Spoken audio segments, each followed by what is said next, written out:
Right, we're on the next chapter, which is regarding resurrection, I think. Yep.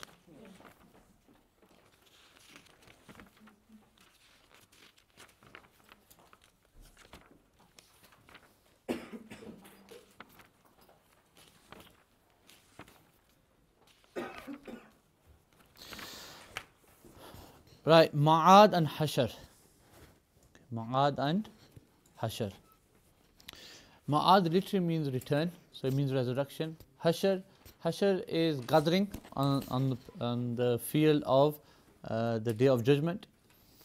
So it refers to the hereafter.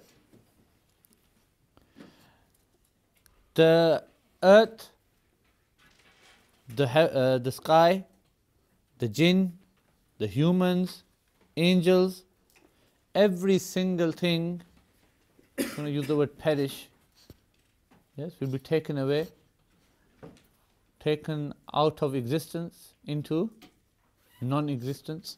They won't exist. They're all fana.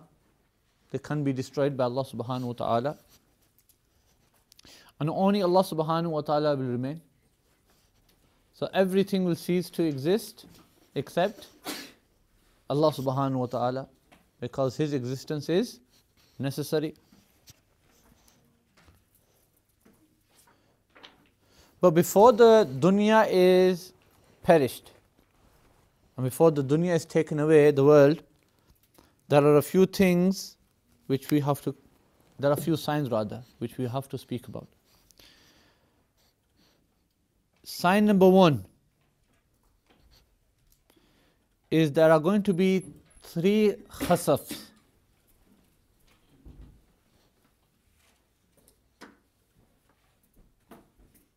And khasafs, what would you translate as? Earthquakes, or his explanation is that the earth will swallow up people. I'm not sure if they're sinkholes or earthquakes. We'll call it a natural disaster. One will be towards the east, one will be towards the west, and one will be in Jazira Arab, in the Arab land.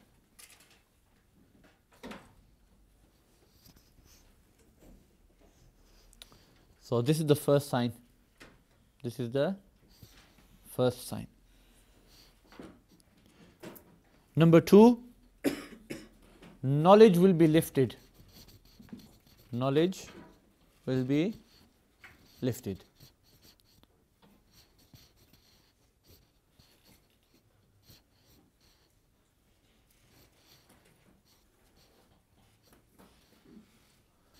What is knowledge? I was having a nice discussion downstairs. I wasn't going to come upstairs. Suhail was talking about ilm min wajah and ilm bi shay'in min wajah. Yes? It comes in Khiyali, he was saying. He studied in Khiyali with Ustad Sahab. I did Khiyali about 5 years ago, I think, more or less. Probably less than that. It's a very hard book. A very, very hard book.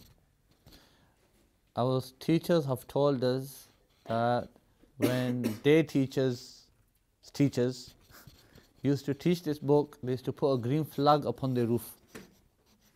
Yes? So that scholars, when people see the green flag, it would just spread. That's the green flag on top of his house, or wherever he taught.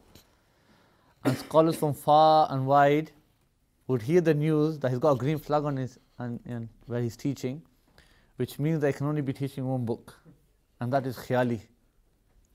That is Khiyali.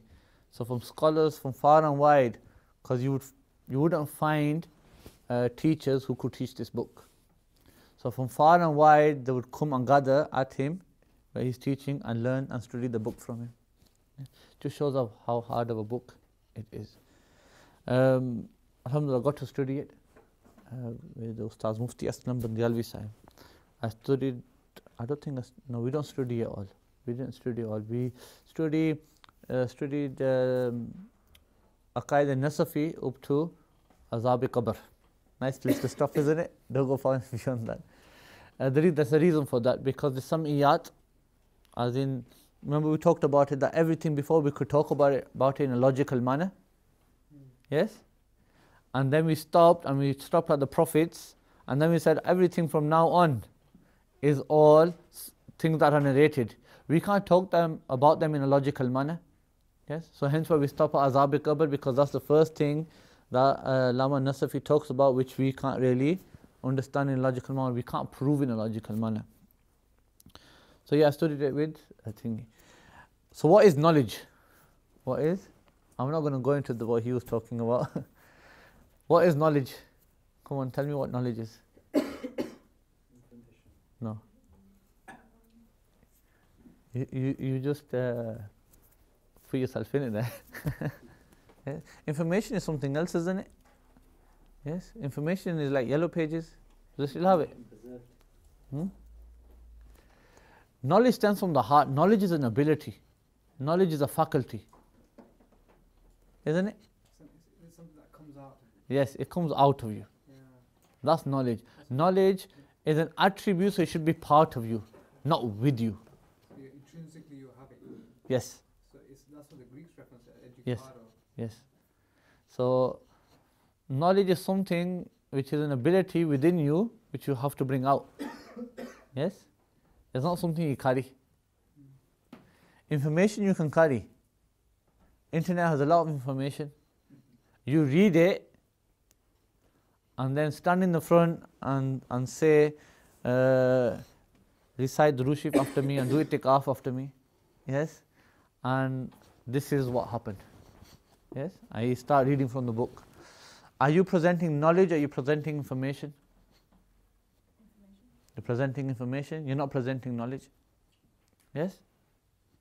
Why? Knowledge is a faculty, knowledge is an ability. Yes? Which in sciences then is based on principles, isn't it? It's a faculty within you, ability within you, that it becomes you. That science is you then. That what, when you are asked a question, from within inside you, you can have the answer. Yes? Do you understand what I'm trying to say? Do you understand?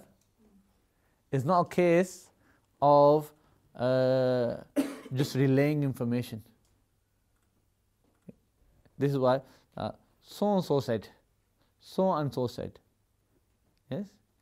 Some people, even though in this day and age we have to do that now, because I would say it's umum balwa, it's just widespread. Yes?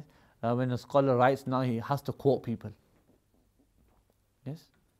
Otherwise, nobody would take his word. But true knowledge is that you write something from yourself.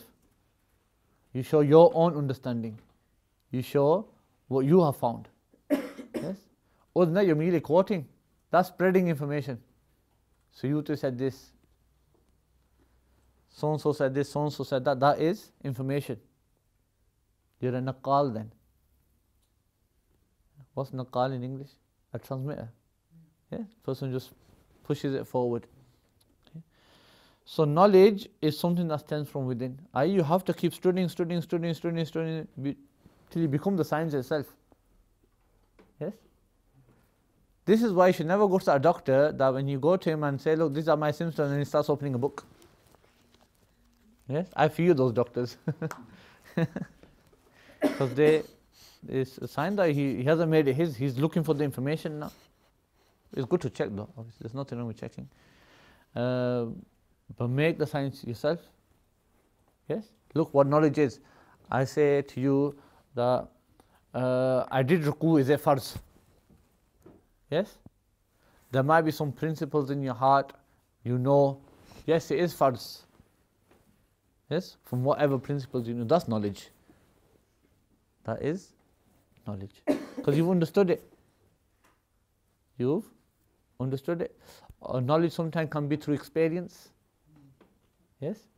You've done something, there might not be no manual on whatever work you're about to do, but because you've experienced it so many times, it becomes part of you. You know the procedure of doing this thing now.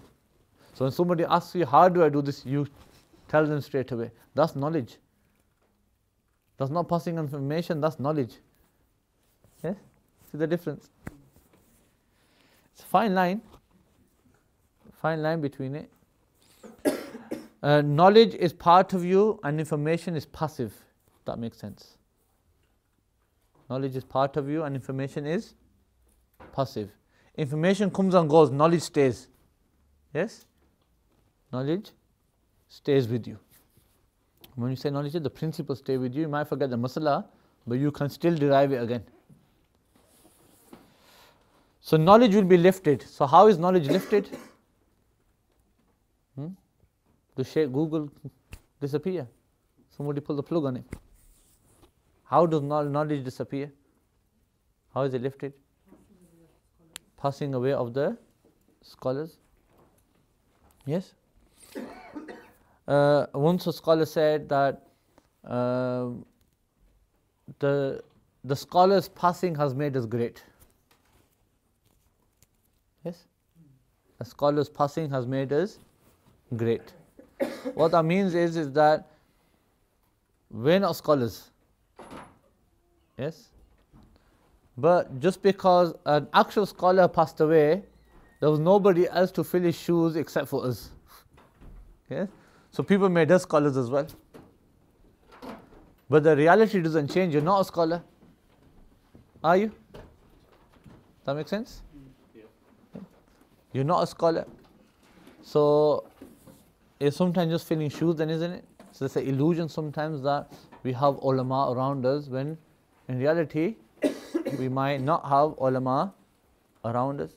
Yes? I'm going to mention one thing. I was reading this on somewhere. Somebody wrote that they were talking about some imams, I don't know who they were talking about, that we now have imams and scholars who didn't do good in school and they've become imams and scholars. Yes? I like to turn it around. Yeah? We have doctors and lawyers who didn't do good in the madrasa. Yes? And if you listen to them, you have politicians who can't even read Surah Fatiha properly, Surah Ikhlas, okay, in Pakistan Parliament, and Bismillah. So, do you understand? It's a bit of a lame argument sometimes. Yes? Allah puts you where you work best. Yes? He lets you do that. So, if a person didn't do well in school, then, and he went into the madrasa and he became a scholar of the deen, alhamdulillah, it's good. There's nothing wrong with it. There is nothing wrong with it. Some of the greatest imams, yes, were illiterate. Okay? Especially Sufi ones. Okay? So I'm not joking seriously, they were illiterate. When I say illiterate, they didn't study with anybody, but they used to have great scholars sat at their feet. Ahmad Dabbagh, yes. Has he got Ali Breeze, I think it's called, isn't it? Yes. Somebody like that. I did a talk on Sheikh Dawood Al-Kihari. Yes. He was ummi, unlettered. In our normal language, illiterate. He didn't study to anybody. Yes. But from far and wide, big Shaykhul Islam used to be sat at his feet. Yes. And they used to ask him detailed issues, and with just one or two words he used to answer them, and they used to have the answer. These are ulama might have pondered on a masla for many years, and when they've asked him, he just explained it in 2 words. Yes? Allah's opened the way for them. So you have people like that. So sometimes Allah subhanahu wa ta'ala opens you up for whoever He likes. So it's a fallacy, that is a false argument, that those who didn't do well in school, they became our imams. Yeah? We can switch it around, that the person who became a doctor didn't do well in the madrasa, the person who became a politician didn't do well in the madrasa. Yes? The person who became a professor in university didn't do well in the madrasa, that's why he stayed on that side. Yeah? But then you have to understand things as well, that people do voluntary things as well. Yes? For example, I went to university and I voluntarily in the second year left the university. Yes? I put a year and a half into university, and in a click of a finger I decided to leave. Because you have to understand that I'm going to my marketing lesson, yes, and all I'm thinking about is daraba, daraba, daraba, daraba, daraba. That's all I'm doing. Yeah? My economy teacher, he used to be talking to me, and I'm in a different world altogether. Yes, I passed my exams. I was on target with my assignments and everything. Yes, I even pitched for. Do you remember Yoki Girls? Yoki for Girls. Anybody remember it? Yes, that was one of our ideas. Okay, in Huddersfield University, there was a team of us. We worked on that, and we pitched it to Yoki as well. The chocolate. The chocolate, yeah, yes, and they took it. They took the idea and they took it forward. Yes, the point was one of my tutors. He was Italian. He had a marketing company, and he's a really big company, really massive company he had, and he was one of the partners in it. And because of that, they had come and they gave an assignment to the university. But they took that idea, but it didn't last long for them, did it? Yes, it was a pink wrapper that they had. One of the sisters brought the design of that up, but I don't think it lasted long. I think it was about a year, and that's it, finished after that. But yeah, we're doing well. But Allah subhanahu wa ta'ala is the turner of hearts, isn't He? Yes, turn our hearts to be full-time madrasa. Why? Because I couldn't just juggle both of them. I was getting tired of catching a bus, X6 all the way to Huddersfield. Yeah, wake up so early, try to get there for 9 o'clock. Yes, finish sometimes 5 o'clock lecture, be at Al Mustafa for 6 o'clock. Yeah, and start with the stars up till 12, 1 o'clock at night. Bit of a juggle, isn't it? So yeah, so this argument sometimes doesn't work. Allah subhanahu wa ta'ala opens the hearts. Allah subhanahu wa ta'ala changes things for people. So whatever somebody is, he is. Simple as. Okay? And that's in a good way. We're not talking about in a bad way that somebody's a criminal, yeah, he's good, just carry him on. No, we're talking about good people. So Allah subhanahu wa ta'ala lifts the ulama start passing away. Yes? And all the people that are left are people that don't have any real knowledge.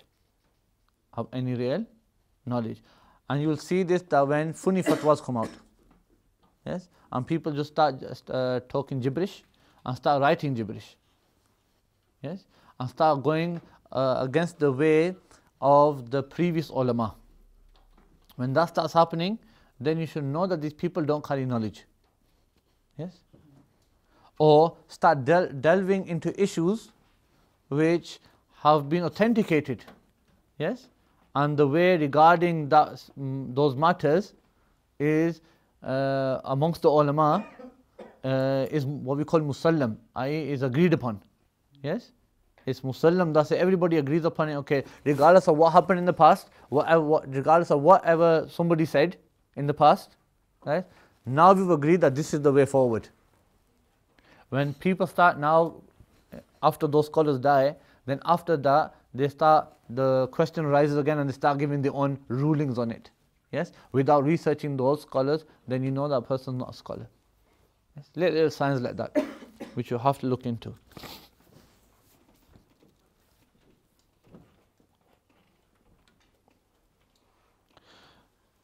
Ignorance will prevail. That's number 3. Ignorance will prevail. Ignorance will be widespread, and ignorance here will take it to be that people won't study the religion as much. But even amongst the so-called scholars, then, isn't it? They will have more ignorance than the knowledge. So that'll be that Imam who may have just read Nurul Ida, like you're studying. And after reading it, he says that I'm the Imam of the Muslimin, I'm the Khalifa, and I'm now Amirul Mu'mineen. Yes? He makes those claims. But yet, by reading Nurul Ida, for example, he might have knowledge of one aspect of fiqh, but he doesn't have knowledge of the rest of Islam. Does he? So there's more ignorance than knowledge. So this is one of the signs. One of the signs. Number 4, zina will prevail. Will increase rather. Zina will increase. Adultery will increase. We make a distinction, we do it in English as well, between fornication and adultery. Yes. Adultery is when a person is married. Fornication is when they're not married. Yes. In Islam, we make a difference in terms of the punishment. Is it the other way around? No, you're right. Am I right? You're right. Coming confused then? Yeah, Yeah. you're right. Fornication is when you're not married, and adultery is when a person is married. We make a distinction now because of the punishment. Yes. If it's a fornication, then a person is lushed, and if it's adultery and it's proven, then it's death. Okay. But it has to be proven, by the way. It has to be proven. Is that with 4 witnesses? 4 witnesses, eyewitnesses. Okay. So on the video camera. Not on video camera, eyewitnesses. Eyewitnesses. Even DNA will work here. Yeah, remember this. We sometimes our minds go towards that. We're just here to kill people. Yes, Sharia is not here to kill people. Sharia is to save lives. Yes, we can write a whole book on this as well. To say that every law of Sharia in terms of the punishment is there to protect the person, not to kill the person. 4 eyewitnesses for a person who's fornicating or doing adultery is not very likely, is it? It's a high Think about it. Yes?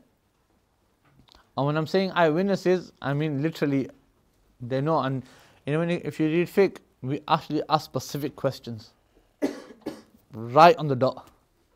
Yes? If the person, the witness wavers either way to show I'm not sure, I think it's like this. Yes? Yeah? The qazi might say, okay, what did they do? And if the guy says, oh yeah, he just kissed her on the cheek, and the guy says, that's it. He says, yeah, no zina there, is there? Yes? I mean, we ask specific questions right to the dot. And we'll even ask him the definition of sexual intercourse. If he doesn't know what it is, that's it, the case closed. Go home. Isn't that saving a life? Saving a life, isn't it? But other thing is, it has to be 4 witnesses.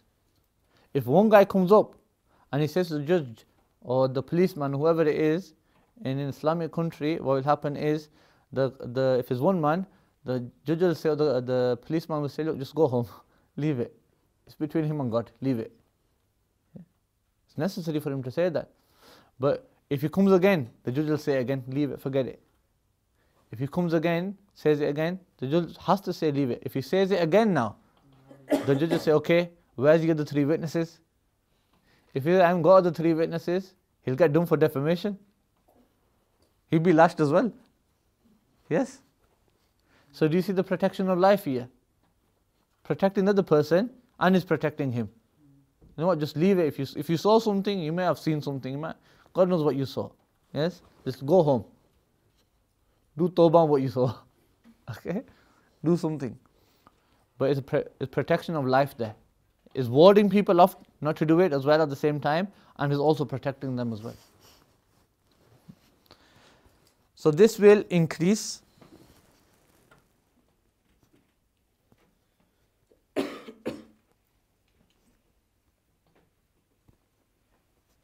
And he writes here that zina will be done in such a way that there won't be any shame, and it'll be in such a way that nobody will consider if somebody is young or old.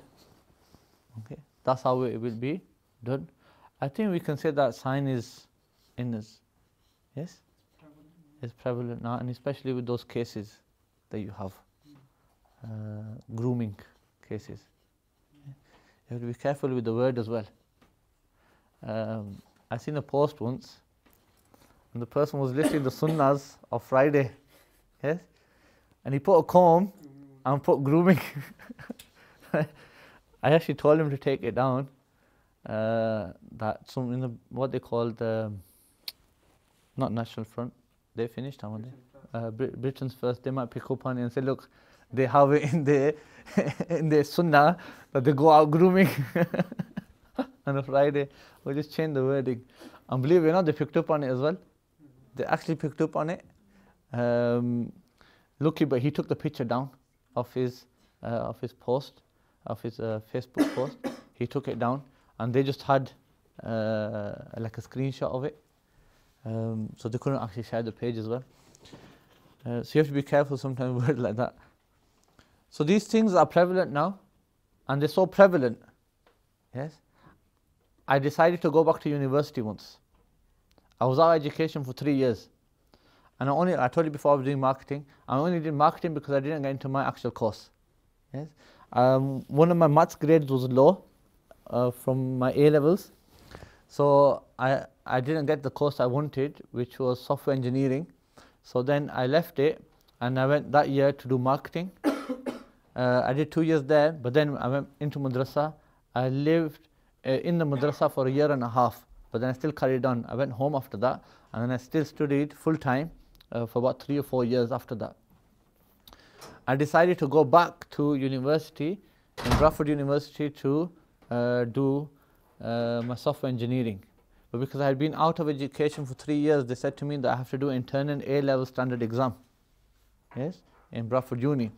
I was dreading it, thinking they're going to do my maths, and I hadn't studied no maths for so long. The only maths I probably studied was inheritance. Yes, and that was mostly divisions. Yes, finding the common denominator, isn't it? That's all I was doing, and he was dreading it. Alhamdulillah, with the blessing of Allah subhanahu wa ta'ala, I did it all. Yes, I think I got about 95 or 98% in my English, and 92 or something like that in the maths, to which they gave me a scholarship. Yes, they gave me a scholarship in Bradford Uni, but the state of the uni was beyond me. Yes, I didn't last 1 term in that uni.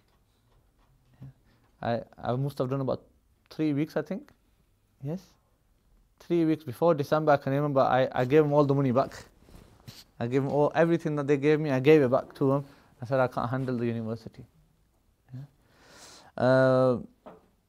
And I actually made a pledge to myself that I'm never going to go back to Bradford University. But I went again once. I said, the Prophet said, if you make a pledge to yourself, then if there's a good cause for it, then you can break it. Yes. So I broke it and I went to the ITS event. Okay. But anyway, the point was that this is how much zina is on the increase. Yes, and how shame is being lost in our children. Yes, and what shocked me the most as well was that if it was done in our time, then it was done in such a way. I'm not exactly talking about zina here. I'm just talking about boys and girls hanging around together, or boyfriend girlfriend, so, things like this. Something that wasn't prevalent maybe before. Yes, or if it was done, then it was always done hiddenly. Yes, similar to smoking. Yes, you wouldn't know. You wouldn't know who smoked. Yes, unless you were with them. For example, when I went to school, majority of the lads that used to smoke, if any old man came onto the bus, that's it. They've put it out. They're not smoking. Yes, and you can see the state of the buses today. Yes, you can see the state of the youth today. In this way, when I went back to the university, I would see that brother on one side and the sister on the other side, and they're all doing whatever they're doing. I mean, real brother and sister. Yes, there's something that got me that was so prevalent. It's all out in the open. Yes, so this is one of the signs of the Day of Judgment, that this will take place. Yes, this will take place. But more shocking enough, that didn't really strike my heart. That was just my own personal thing. And I think one of the things was that because I lived in the madrasa for so long, right? And all I was doing was either madrasa, home, madrasa, home, madrasa, home, madrasa, home. Yes, madrasa, masjid, same thing. That's all was going on. Yes, nothing else was going on in my life. Now, that struck me in terms of my personal situation. But what struck me more was when I started dealing with marriage cases. Yes, and I started dealing with what's going on in people's houses. Yes, and the zina that's on an increase in one's own home. Yes? And I was dealing with cases where a father-in-law has run away with his daughter-in-law. Yes? Where a mother-in-law has run away with son-in-law. Yes? And things like this. Just in the start of this year, and this is one of the reasons why I left it. Okay? I got a major case where father-in-law, and he was a very notable person as well, in Bradford, right? Was raping his daughter-in-law, but she couldn't speak. Yes? She couldn't speak. And that was one of the things I said, I can't deal with this anymore. Yes? But it's on the increase, meaning there's no shame left. There's no shame left in all of this. But it's one of the signs of the day of judgment. This is why you have to protect yourselves. Yes? And even those ulama that think that they are, that they can do anything because they're imams, or because they're scholars. Yes? They're maulanas, they're muftis, they're shaykhul islams. Yes? Whatever they are, nobody's secure from this thing. You have to protect yourself all the time. No, yes, everybody is going to sin. Yes, they're prone to sinning. So you have to be careful of these things as well. Don't ever put yourself in those situations. Yeah. And this is what you see on the news. Don't we see it? There was a case in Manchester, where he was meant to be one of the leaders of that group, of that organization rather, and I think the sister was from Pakistan, from the UK, I'm not really sure, but basically he was trying to rape her. Yes, and he got sentenced for it, I think, or I'm not sure what he got. So you can't look at these things. You have to always protect yourself. In terms of when women talk to men, you have to talk in a manly voice. Is a Quranic command. Yes? Be firm. Yeah. Firm voice. Yes. And men, when you talk, you have to be firm to women as well. And when you talk, and it's not just for pleasure, it's for business. I think you're only talking about business, something that is necessary for you to talk about. Yeah.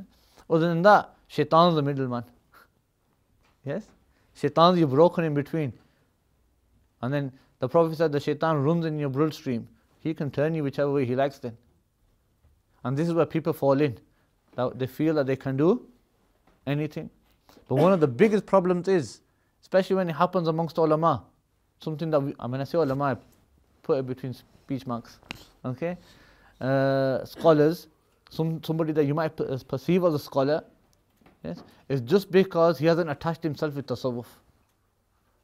And this is why you see with other people, in our side it's slightly less, isn't it?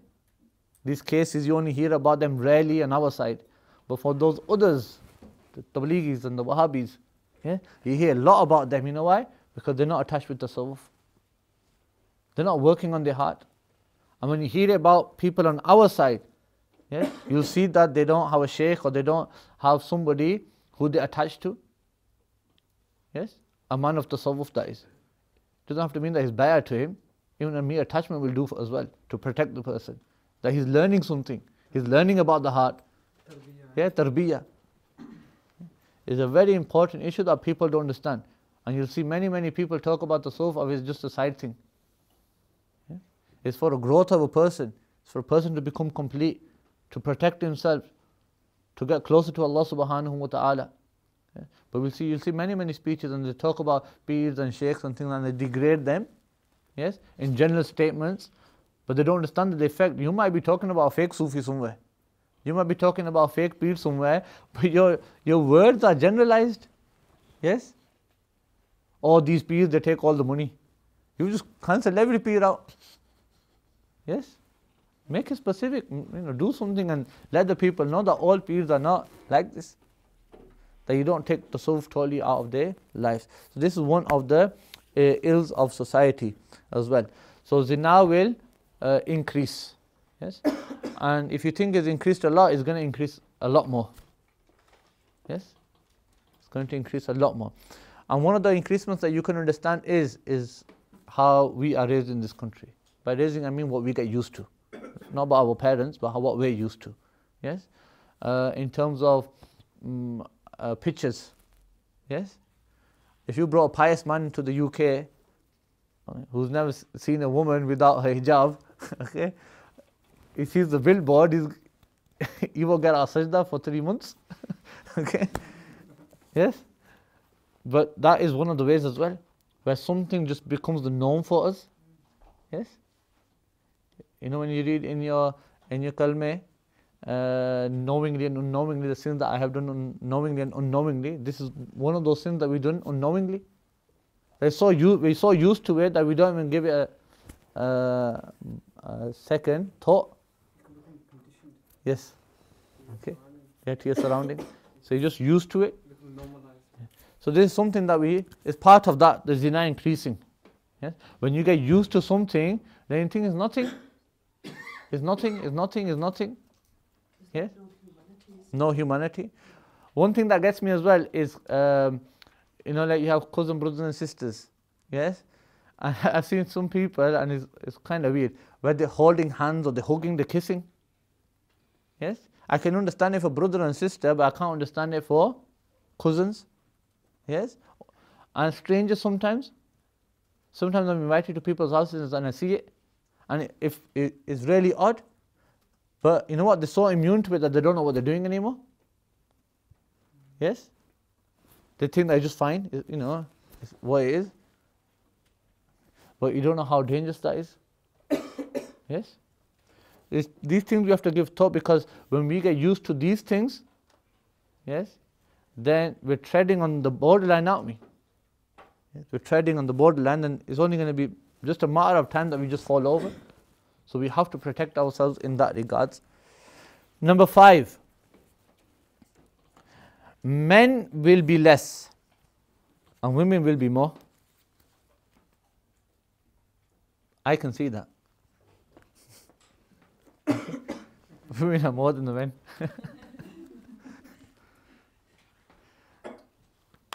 This is one of the signs of the day of judgment, that women will be more than the men. Okay. Maybe a hint for men. Yes? Marry 4 times. Yes? And a hint for the sisters. Allow it.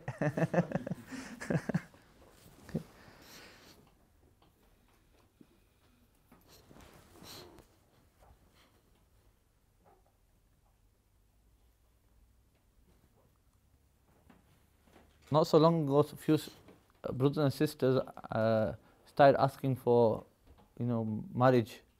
Yeah? And I don't know how it happened. I don't know how I became a marriage service. Okay, but one or two have just generally just asked. But they started sending me the profiles, and they must have taken it from somewhere. Polygamy. Some saying, no, I don't accept it. I leave him if he does it. And the majority of the sisters say, no. And the brother, yes, I want to do polygamy. But I never got into it. I ignored them. Yes. I tried to do one rishta, I went pear-shaped. The whole blame came on me and my family, on my shoulders. After that day, I said to myself, I'm never going to do anybody's rishta ever again. Yes.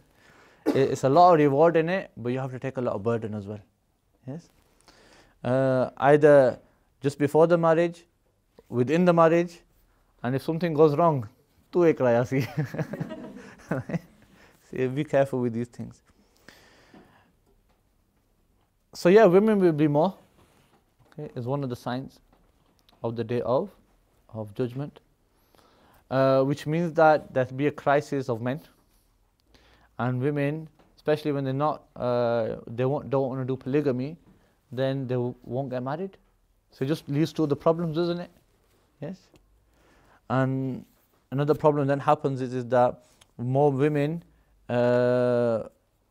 become manly. I mean, they do everything themselves. And you see that now. Yes. I know for a fact if you had to ring an office, you won't do it yourself. You get your sister or someone. I do that all the time. You get your sister to do it, or you get your wife to do it. Yes, it happens. Yes, it's just how things are turning. It's from society to society. I'm talking about UK. In Pakistan, it's slightly different. The men do everything there. Yes, it's depending on where you live. If you're living in Islamabad or Lahore or Karachi, then it's the same as the UK. You won't find any difference. Yeah? But if you're out in other places, you'll see there'll be a big difference in that. So it leads to other problems. Yes, women being more. Depression is one of them. Okay, depression is one of them. Illnesses, especially when a woman is not married, it can lead to other illnesses. Yes, so you just have to be careful of these things. Women should be married at an early age of marriage, that is. Okay, just put that little clause in there. Early age, I mean, we have a law, is it 16 here? Yeah, in the UK? Yeah, from 16 above, is it 18? Yes, whatever the law is in the UK, above that. Yes, so anything above 18 on the safe side. Yes, above, sisters should get married. Yes, and brothers, I'm not just talking about the sisters, brothers should get married as well. 20 is the right age, isn't it? Prophet got married about 25. Yes, but he's a prophet.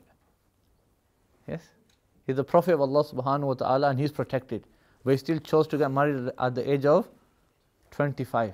Yes, for you brothers, I would say 20 is the right age. Okay, just because I got married at that age.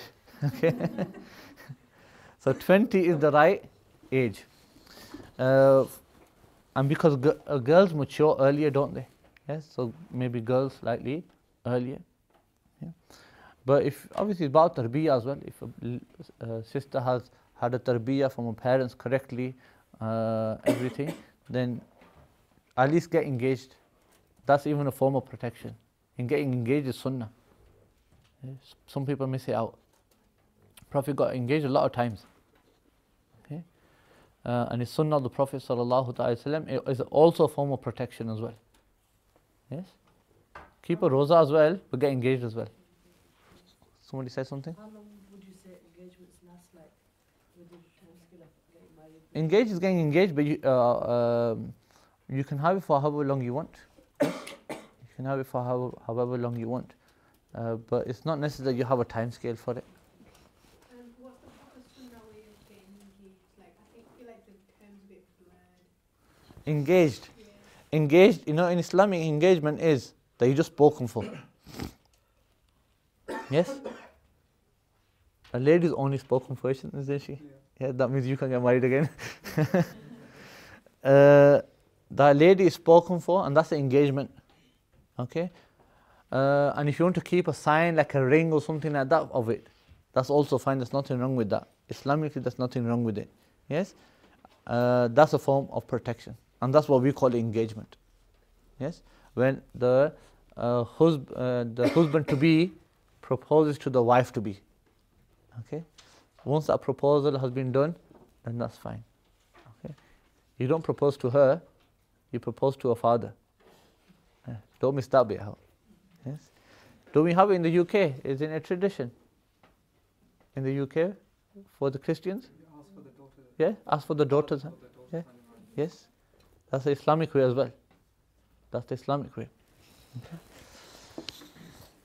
Number 6.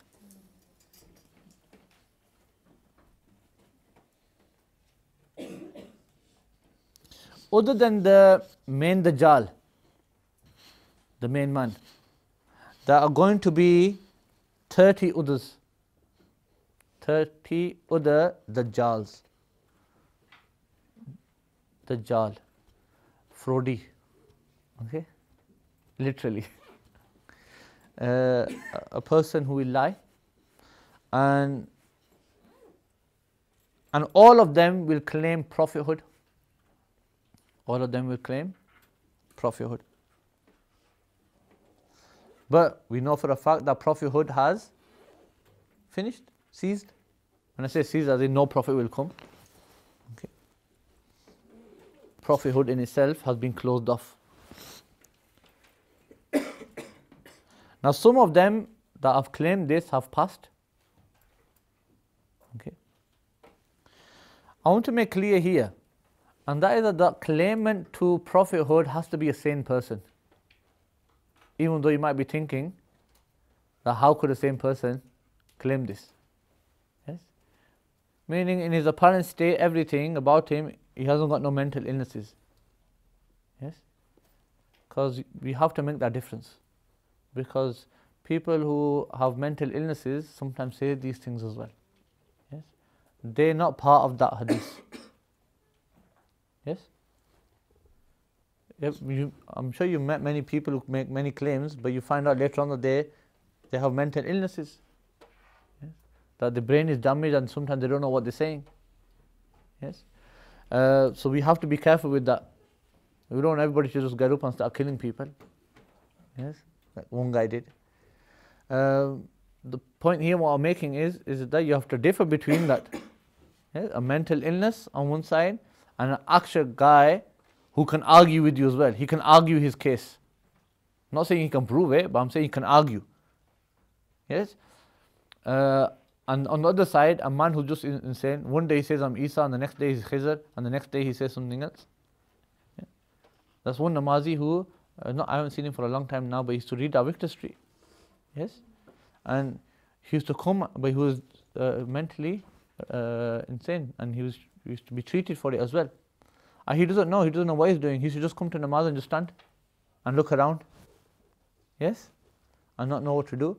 And then sometimes when he's talking to you, but just because maybe something wrong with his brain, but because he's been hearing a taqreer or he's heard something, so somebody mentions Sayyidina Musa and somebody mentions Sayyidina Khidr, somebody mentioned the Prophet ﷺ, and then he's saying things about them, i.e. I'm Musa, I'm Isa. Yes? But you have to make that distinction. There's something wrong with this person. He's ill. Yes? So we're not talking about a majnoon person. Here, the Dajjals that are going to come, they're going to be sane people who can think for themselves, who can argue their case. Yes? Who will give you proofs. Not that he's right, proving him right. Whatever he thinks is proof. He's bringing that. Yes? Meaning he's no different to me and you. Yes? Other than what he's claimed. Okay? So don't confuse these two things, okay? There are many people out there who are mentally ill and then they claim things. We don't just go and say, oh look, he's khatm nubuwwat and he's this and that, he's now wajibul qatl. You have to go kill him. Those laws are for an Islamic country, not for the UK anyway. You can't kill anybody in the UK. It's murder. And you'll be classed as murder in the UK. So some of these Dajjals have appeared, and we haven't seen them, but they've appeared amongst people. First one to appear was Musaylama Kazzab. Musaylama Kazzab. Musaylama was in the time of the Prophet sallallahu ta'ala alayhi wasallam. But he was killed in the time of Sayyidina Abu Bakr as-Siddiq.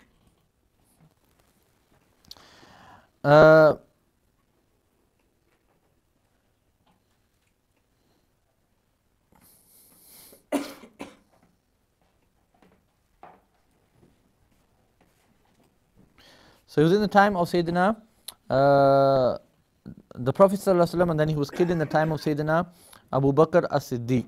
And he was such a person, he would actually send messengers to the Prophet ﷺ and say that we should halve the kingdom. Yes? The Ummah, we should have, you take half and I'll take half. That's God's decision. Yes? At that point, the Prophet ﷺ said, yes, that if you want messengers, yes, how what you call them? Don't kill the messenger. Yes, envoy or ambassador or something like that. You don't kill them, do you? It's an act of war if you kill an ambassador, isn't it? So it was the rule in the time of the Prophet ﷺ as well, and the Prophet carried it that we don't kill the ambassadors. Why? Because if we kill somebody's ambassador, then when we send our ambassador, they'll kill him. So the Prophet said to the ambassadors of Musaylama that if it wasn't for that rule, I would have killed you right now. Yes? If it wasn't for that rule that was spread, that you don't kill the ambassadors, I would have killed you for what you just said. Yes? So meaning it's so serious, it's a serious thing. Then there's Tulayha. Some said his name is pronounced as Tulayha.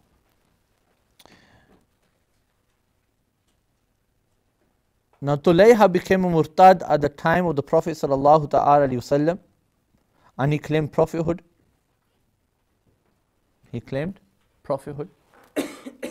Tulayha bin Khuwaylid, his name was.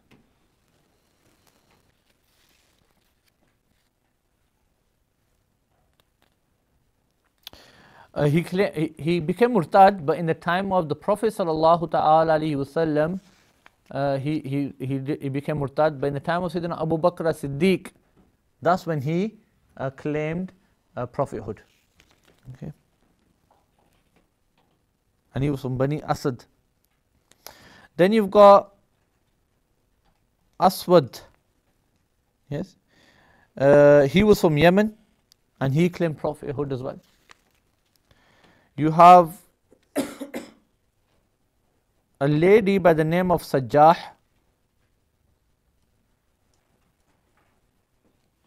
Aswad was actually killed before the Prophet passed away.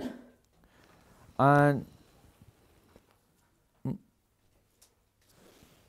it's regarding Sajjah, she claimed prophethood, but then claim couldn't stand, could it? Why?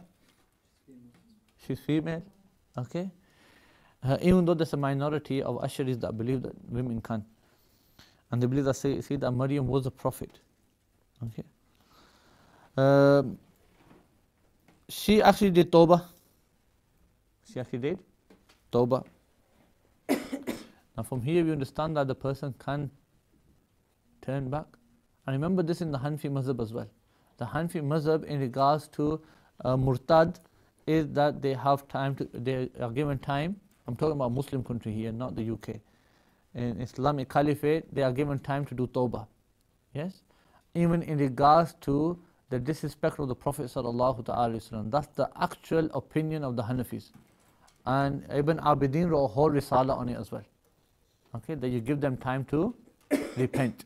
Yes? What we say regarding that he'll be killed regardless. Yes? We're not talking about his tawbah being accepted or not. Yes? We accept his tawbah. We'll say, yes, we accept his tawbah. If it's the first time it occurred, then we use it as a political execution. Siyasatan. Okay? To ward people off from doing this. Somebody disrespects the Prophet ﷺ in a kingdom, in a caliphate, in a country, in a Muslim country, and then what happens is that his tawbah will be done. If it's a rare occurrence, then you may just let him do his tawbah and pardon him off. Yes? Let him go by his business. But if you think that this person will become a nuisance, i.e. that he's maybe a famous person, or is somebody that people follow, yes? Or because of him now movement has started, yes? So even if he does tawbah as well, yes, the Khalifa has a right to still execute him siyasatan, not haddan. It won't be a hadd anymore. It won't be capital punishment in terms of Sharia. It'll be siyasatan, it'll be a political execution. Yes? And that's permissible for him to do. That makes sense? It's a detailed issue. The next one is Ghulam Ahmad Qadiani. The Qadiani who lied. He said all sorts. He said he was Sayyidina Isa. Then he said he was pregnant. Then they said to him, when did he give birth? He said, I given birth. They said, to who? He said, to myself. He claimed to be the promised Messiah. That's Sayyidina Isa. And if I remember correctly, he even claimed at some point in one of his books that he is God. Okay. So he is one of the latest versions of this Dajjal. Okay. So these are just some of them, and the rest of them will appear in their own times. Okay. Number 7, wealth will be abundant.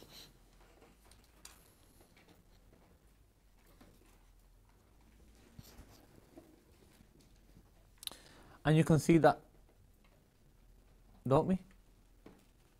If you've got more than 2 dishes on your table, you're rich. Simple as. Is wealthy. Sahaba Ikram used to get scared when they used to see 2 dishes on the table.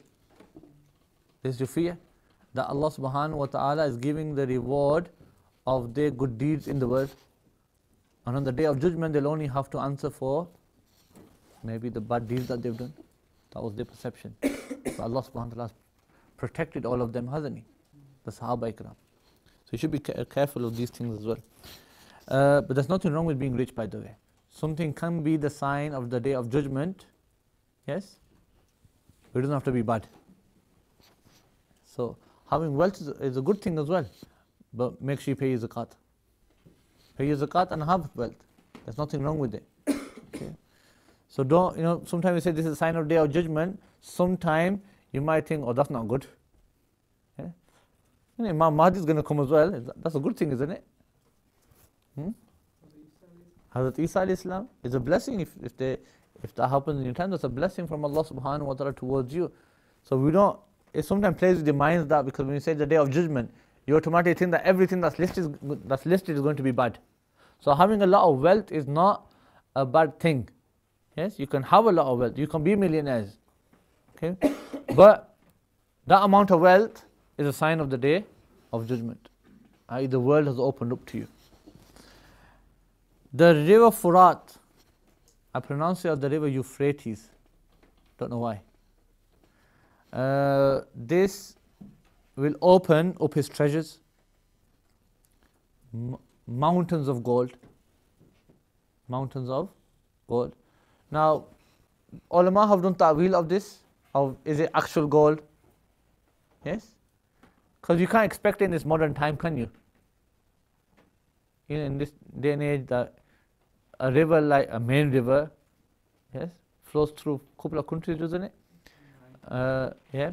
So you can't expect it to, gold to just stay hidden in there, or nobody should detect it. Even though Allah subhanahu wa ta'ala can do as He pleases. So some ulama have done ta'wil that it refers to either something like fertile land, yes, for harvest, for growing crops on. So it refers to that. So when the water dries up, the land will be fertile and then people will fight over it. It's one of the signs of the day of judgment as well, the hadith. That there'll be a war there as well, or fighting over it. Some said oil, I don't know. I don't see how oil and gold go together. Yes, unless you say gold here refers to its value, because gold is valued, isn't it? Yes. So then in this day and age, oil is valued. Yes. In the number 8, in the Arab lands, 8. In the Arab lands, you will get farming,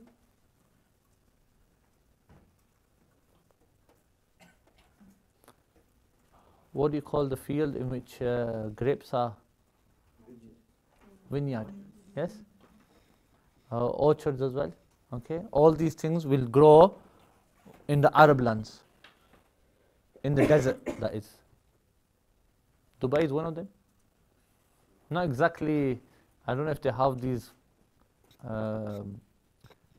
gardens or this farmland where they grow crops and things like this on them, but one thing that you can look at as is that nothing can really grow in the desert.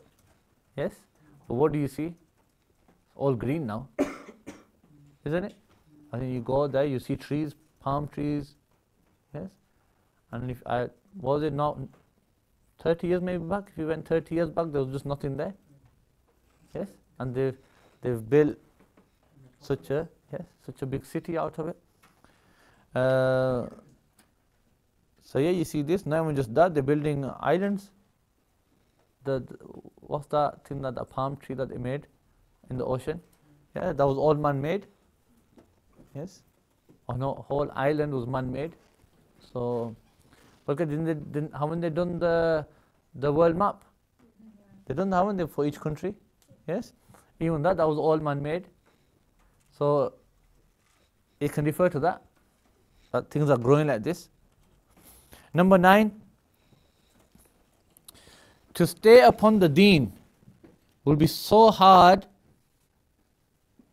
and it'll be like and akin to holding hot coal in your hand, or a ball of fire in your hand. That's how hard it will be to stay upon the deen. For us in the UK, how that sign, I would say, comes in is, I was going to say dual nationality, not dual nationality, a dual personality. Yes, especially in boys. Girls have it as well, but especially in boys. And that is that they might have a street life, and now they're trying to change. They get caught up in this identity crisis of who they are. And with this, when I say identity crisis and this dual personality, I mean within themselves. Not in who are they recognized by people. That's another issue. An identity crisis of how they represent themselves. Yes, of who they are. Yes, that's a different issue. I'm talking about within themselves. Like he gets this personality clash. Yes, where with his street life and with the masjid life.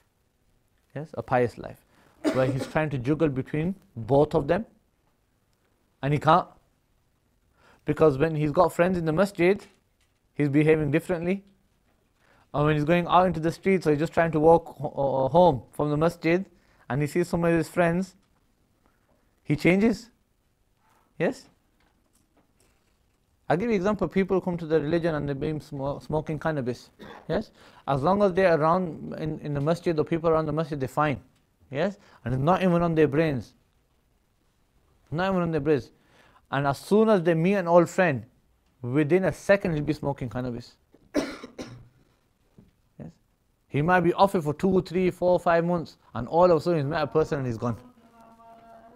Yes, it's a clash because he can't juggle it. When he sees that friend of his, he doesn't know how to behave in front of him. It's a clash, isn't it? That's how hard it is to juggle it, the deen sometimes.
So you see that sometimes it's hard to juggle the deen in your lives. Sometimes with your home life, yes, you go home and bara maulvi aa gaya. Yes, you tell them to maybe do something, and then you get those taunts, But sometimes those taunts can affect the person to a point, what am I doing? Have I really changed? Am I changing? Yes? I'm doing things for the good, but nobody is showing me that respect anymore. Yes? So what happens then is the person then just falls off. When we talk about it, they seem like small things, don't they? When it happens, and how it affects the brain and how it affects the person, yes? A person can lose his sleep over it, have sleepless nights over it, and to a point where he just says, okay, forget this, forget the religion, back to his old life again. That's how hard it is to juggle. So we have to be careful sometimes as well when we speak to people, especially people who have come to the deen newly. When I say newly, I mean either reverts or people who have just always been Muslim, but they just started practicing again.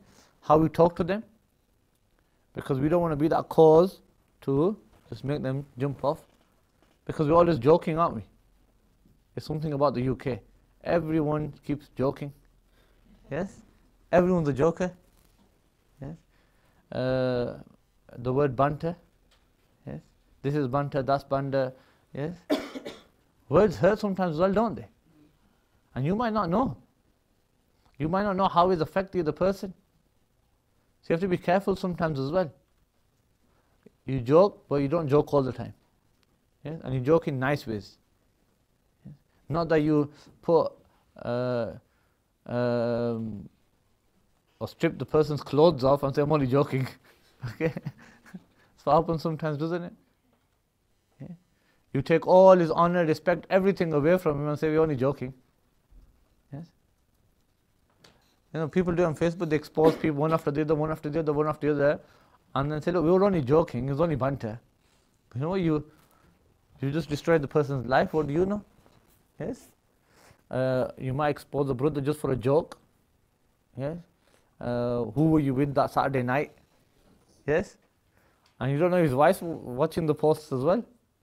And that's it, you just destroyed his marriage. But for you, it was just a joke. But yet you've made him split up because she doesn't know the truth. And she's taken it to be the truth. And that's it, you've destroyed his life, he's gone. But ultimately it may affect his religion. But who's the cause of that then? It's ourselves then, isn't it? Because we put that post up. So to be careful of things like this as well. Even for those people that feel that they have to expose imams, they have to expose Maulanas. Yes?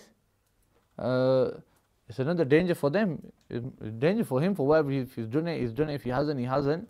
But the person who's exposing, he's opening a sin, isn't he? Yes? So this culture of exposing is not an Islamic culture. We don't expose anybody. Yes? The art of refuting is a different art. The art of refuting somebody is that they've said something wrong and you're only writing to rectify them. Not to expose them, to rectify them. That look, this is the view of the Ahlul Sunnah, you should just correct yourself. Yes? But that's done in many ways as well. That's done in many ways. You get in touch with the person, you talk to the person if you can.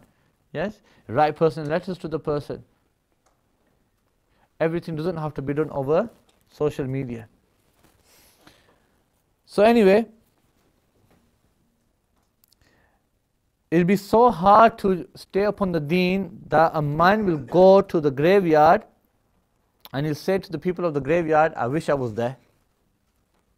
I wish I was in there. Yes? And he'll be saying that you're better than me to the people in the grave. Not that he's talking to them directly, as in he's having a conversation with them. It just means he'll go to the grave and just talk to the grave and say, you know, you lot have gone from this earth, you're better. You're better than me. Okay. Number 10. Time will not have any blessings in it. Time starts to go quickly. Time starts to go quickly. There is barakat in one thing though, in time. When you do zikr and do zikr khafi, time goes really slow then. Yes?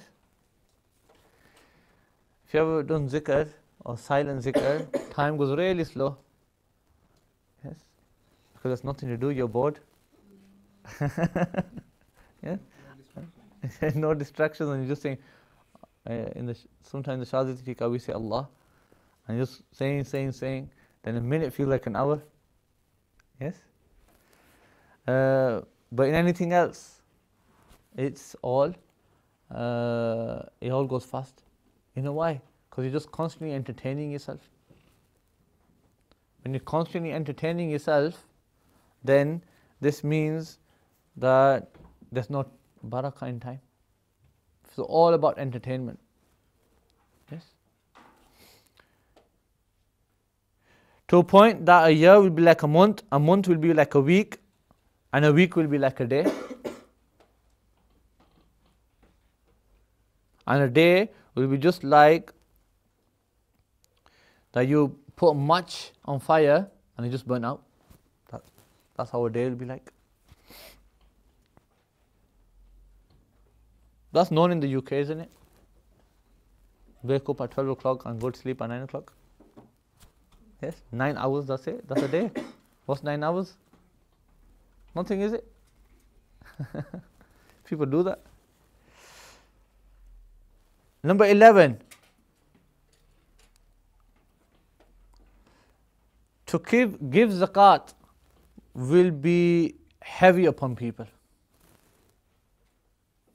And they feel it is a penalty. You say to somebody, give zakat.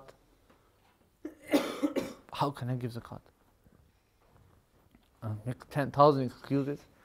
You know, it's only 2.5%, isn't it? Yes? 2.5. It's not much, is it? From £100 is what? 250. Yes? That's nothing, is it? That is nothing. So, when we look at it that sense, that's nothing, but people still don't pay. Fitrana time comes, 250, £3. Upper kari shoda 50 pence extra. Okay. The whole thing is extra, by the way. I think when it comes to like a £1.50 or something, but that's another story. We'll sort that in fiqh. So yeah, this becomes a penalty on people. They feel that it's a penalty, but it shouldn't be that. That's a sign of the day of judgment. People will study, and I'll say this time has come now. People will study the deen, not for the deen. People will study the deen, not for the deen. I don't know about anywhere else, but in the UK definitely. Yes? It's become a fashion now.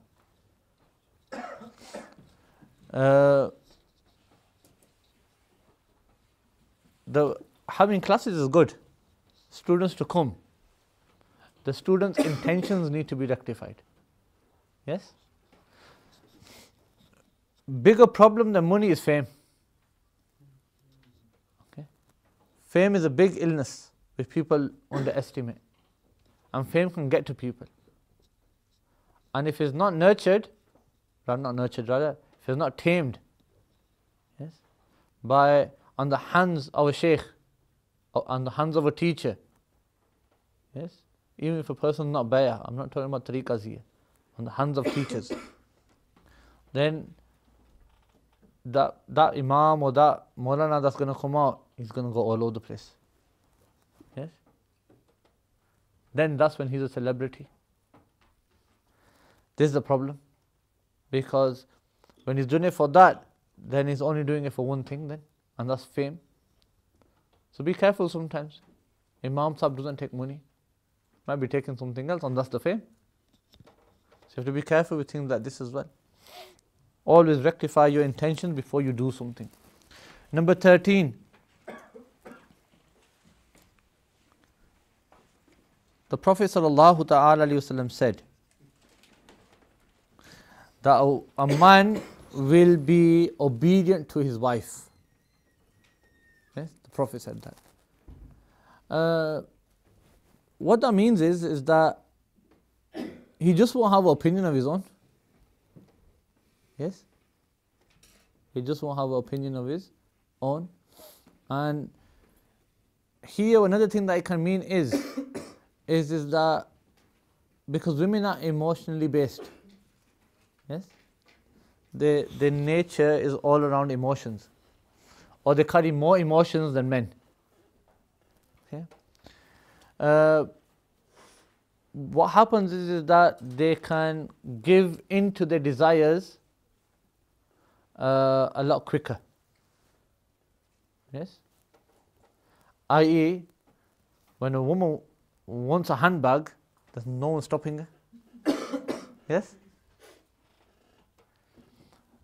It's emotionally based because she wants it. That's wanting something like an emotion. Okay. Which means that the man who's on the deen, yes, she also turns him off it as well with his emotions. Not to say that it doesn't work the other way around, it works the other way around as well.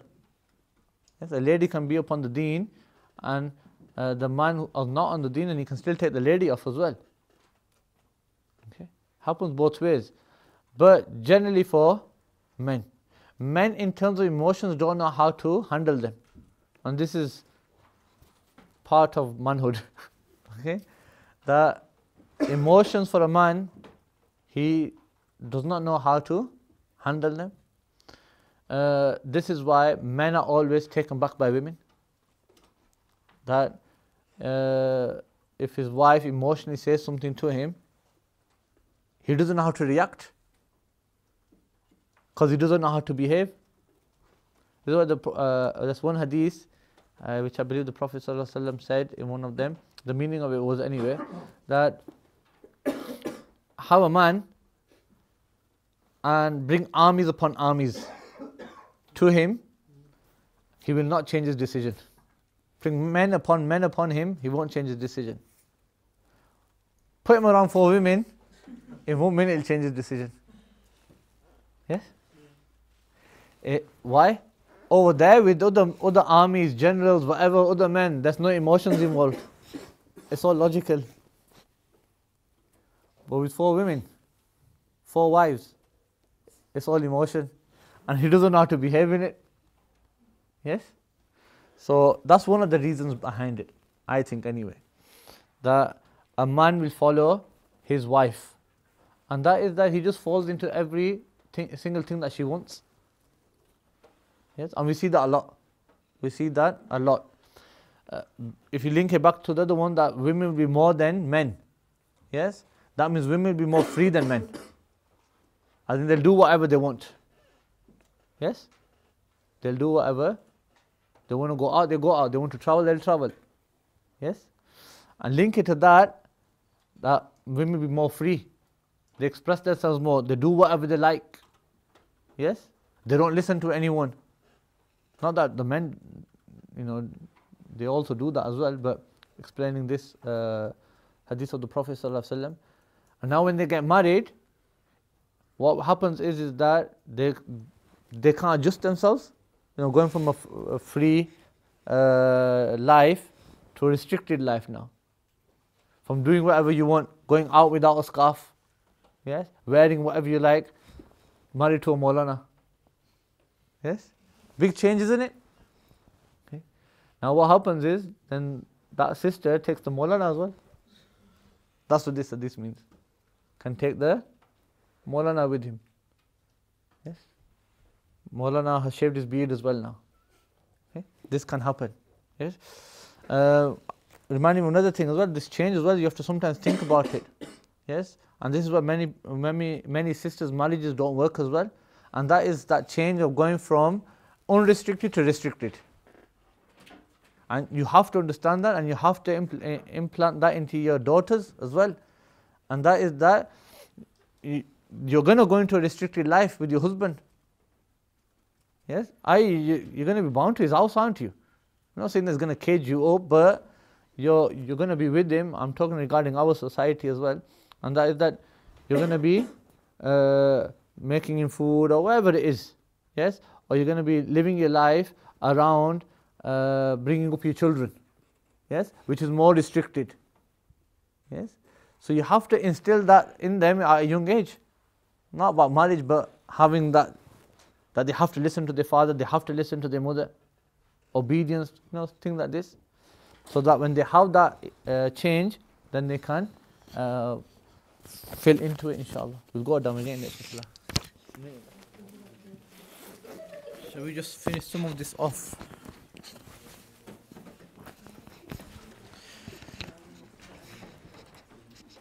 Point 14, was it? We was talking about identity crisis. It's a very important subject, especially for youngsters, where they don't know where they fit in sometimes. And you have to be very, very careful how you treat your children as well in regards to this. They get taught something else at school, they get taught something else at home, and then they get taught something else in the madrasa. Yes? And then you give them different values from, and they're getting different information from different places, which makes them inconsistent and unsure about themselves. So you have to bring a bit of stability in their lives. And believe me, when you're of one school of thought, and I don't mean this in like a Shafi, Maliki kind of sense, that's fine. If you got 4 kids, make one of them Shafi, make one Maliki, one Hanafi, one Hanbali. Yes? I'm talking about like in terms of the sects that we have. Yes? Don't be of one school yourself in that regards and send your child to the other one. People don't realize that it affects them majorly. It affects them majorly, that they don't know where they fit in. Yes? And they just, then it comes to a point where they feel everybody's right. Okay? Or it comes to a point where they just don't care about the religion anymore because they're just getting too many different verdicts. Yes? You have to bring that stability in your children's lives, and that is if you're part of the Ahlul Sunnah, then you keep them within the Ahlul Sunnah. You don't send them elsewhere. You don't send them left, right. Okay? Keep them in the Ahlul Sunnah. Okay? If you think that you can't find the teacher, then teach them yourself. Yes? Do it yourself. But don't put your children out in the hands of others, because it's going to change them. And we see it. We see a lot. That children come and they've been in other madarises for so many years. Parents are Sunni. And then what happens is, bacha hana milad bidat hai. Yes, that's what I get. You need to do milad, and this is what I get on, every year, that my son or my daughter, they say milad is bid'ah. So you have to, this milad, you have to talk about that milad is not bid'ah and is permissible. We never move away from that debate, do we? So, or Gyanvi Sharif, we were in the month of Ghaus-e Azam. Yes? So, Gyanvi Sharif is bid'ah. Yes? As in a bad bid'ah. So, the sons are saying it, their daughters are saying it. Yes? So, you get this a lot. But then when they come into the madrasa, now you're trying to change them, they can't. They can't. Yes? You're like you've been told something since you're a young age. Pluto was a planet. Yes? And I still call it a planet. Yes? You can't accept it's not a planet. Yes? Because you've been trained like that.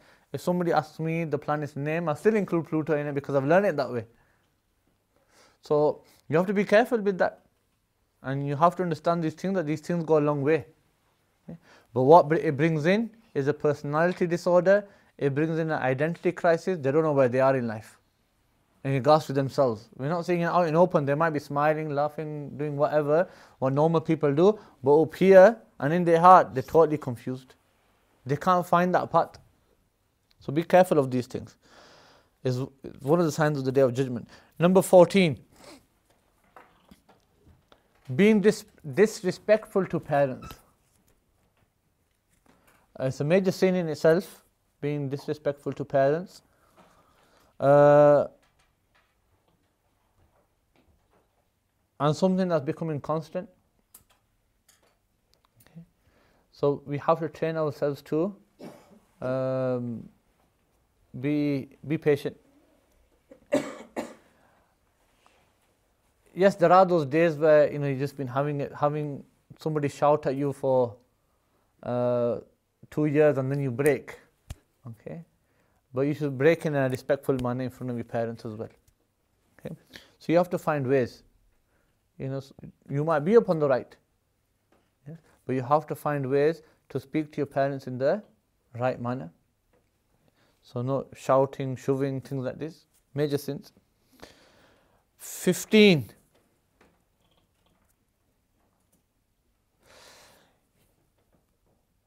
He will socialize with his friends and not meet his father and stay separate from his father.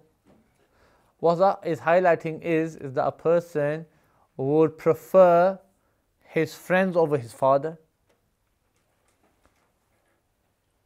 It's one of the signs of the Day of Judgment. And if you go one beyond, you hold in high regard the company of others and not your own. This is the problem. Yes?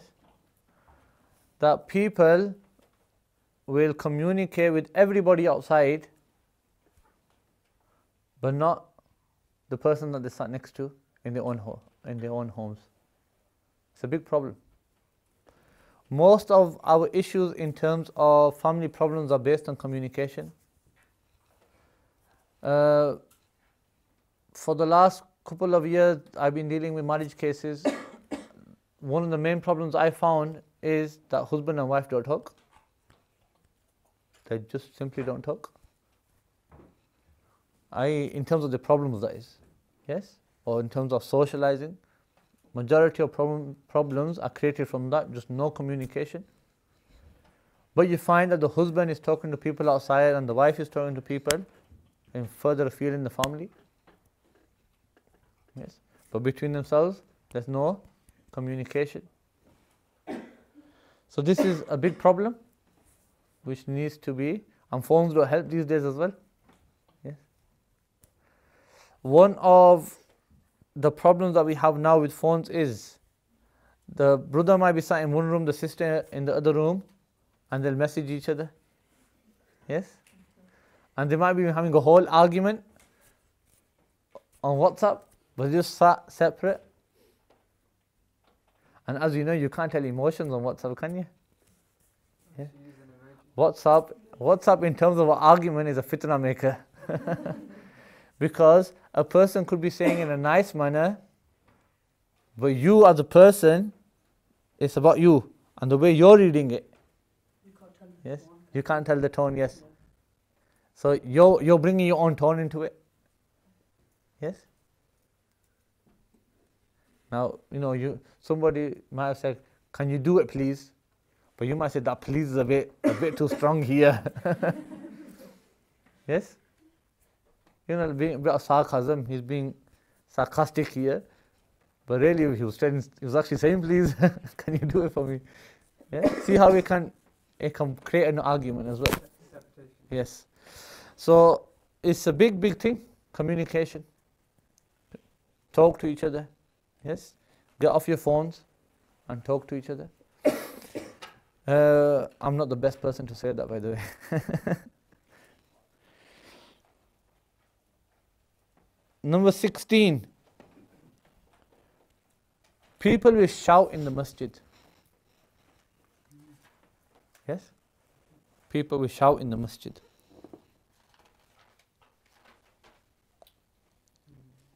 The Prophet said the voices will appear in the masjid. They just think it's another wedding hall or some kind. When people just gather and they sit, this is troublesome. Whenever you come into the masjid, you be respectful. You lower your voice, and you only talk if you have to talk. Nobody is stopping you from talking in the masjid, but talk about the religion. Talk about things which are beneficial. Yes? So even if it's deen talk, you talk quietly. Unless you feel that I'm talking to you but the person next to you might be listening, and he could still benefit. Then you slightly raise your voice so he can benefit. We don't want to take all the Maulvis out when they do taqreer, do we? Yes? They're fine. So that's why we say if there's benefit, then you can talk loudly. If there's no benefit, then you're just shouting in the masjid. Yes? And it eats away your good deeds quicker than a blacksmith's furnace eats rust away.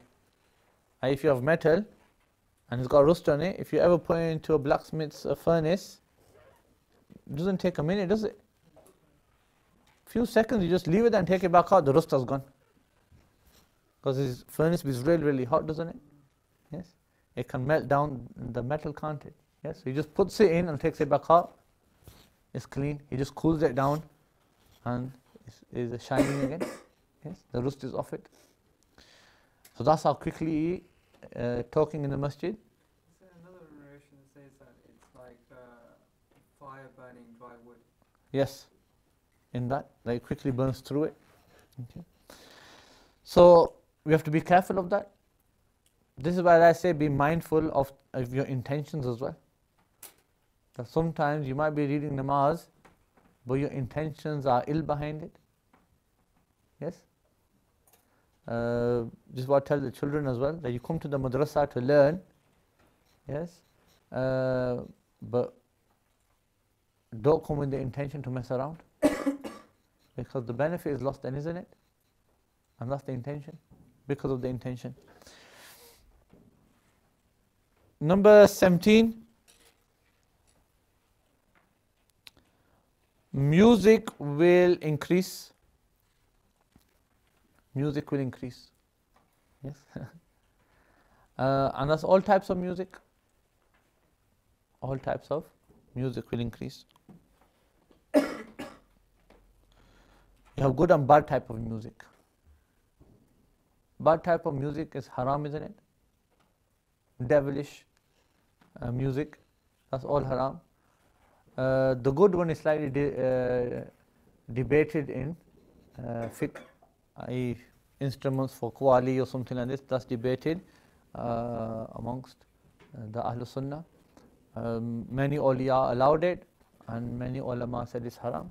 Okay? So something that's debated in the in Ahlul Sunnah. Number 18, people will curse their ancestors.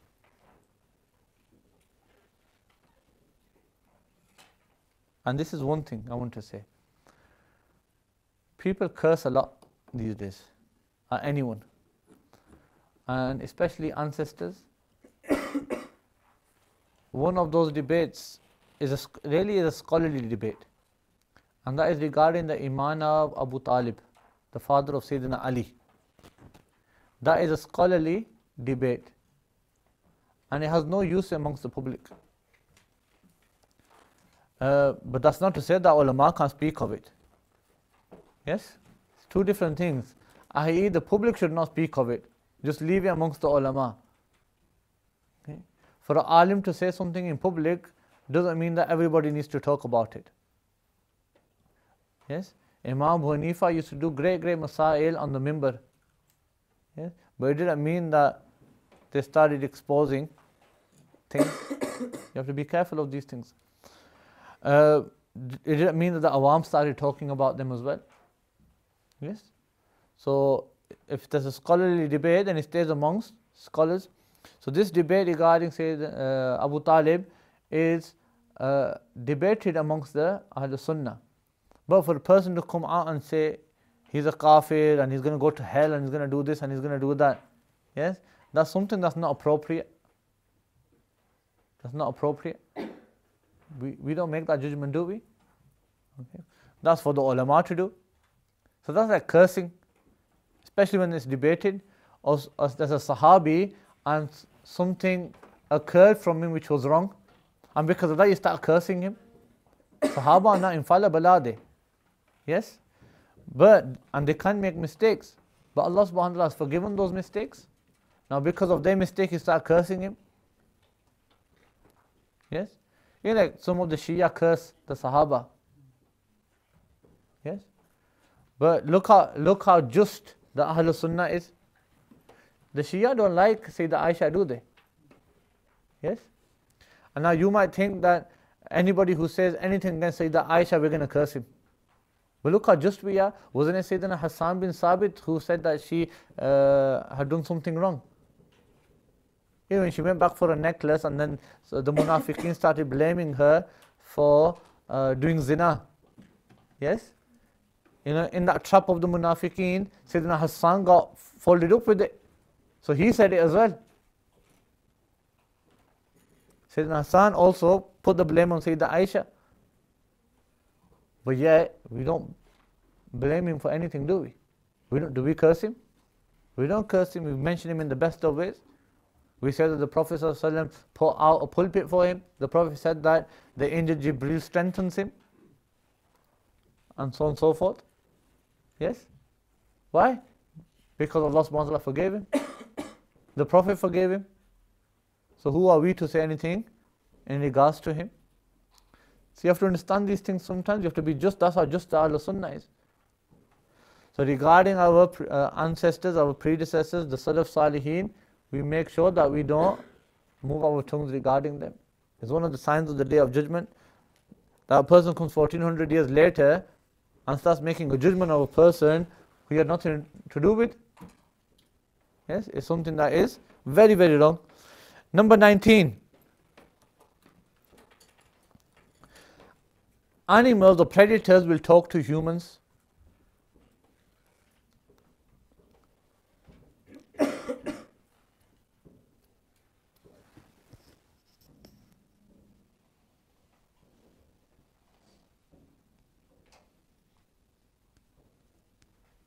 People's own laces will talk to them. When a person goes to the town center and returns home,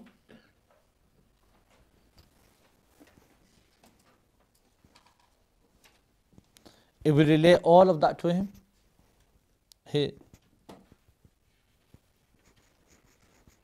Rather, his thigh will give news of all of that, of what been going on in his house. Things will, as Ahlul Sunnah, we take the literal meaning first. Yes? That we believe in the literal sense. That animals will talk to humans. And that's not far-fetched, because animals talk to humans in the time of the Prophet sallallahu ta'ala alaihi wasallam.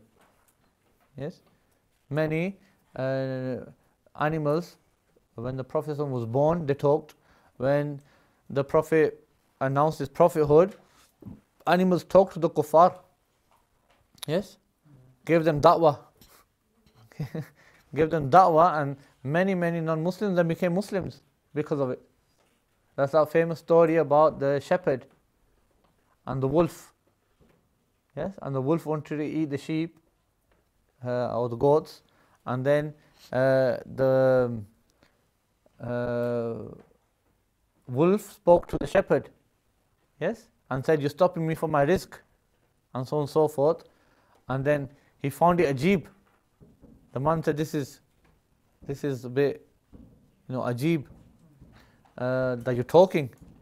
And what the wolf said was that what's ajib is that a guide is sent, a messenger of Allah sallallahu alaihi wasallam is sent, and you don't accept his call. That's ajib. And then he says, over this mountain. Yes, just past this mountain. And then that man comes all the way to the Prophet, give dawah in it. So he comes to the Prophet and accepts Islam at the hands of the Prophet.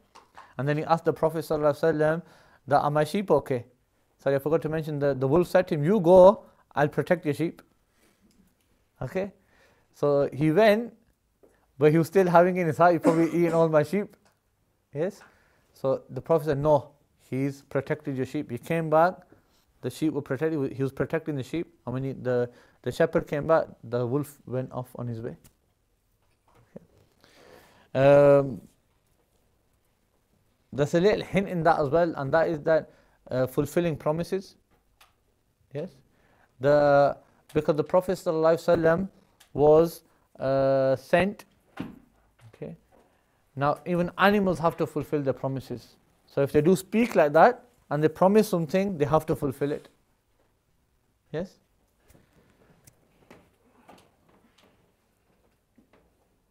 So a person's shoelaces will speak, yes, say what he's done. A person's tie or a lady's tie will speak of what has been going on in the house.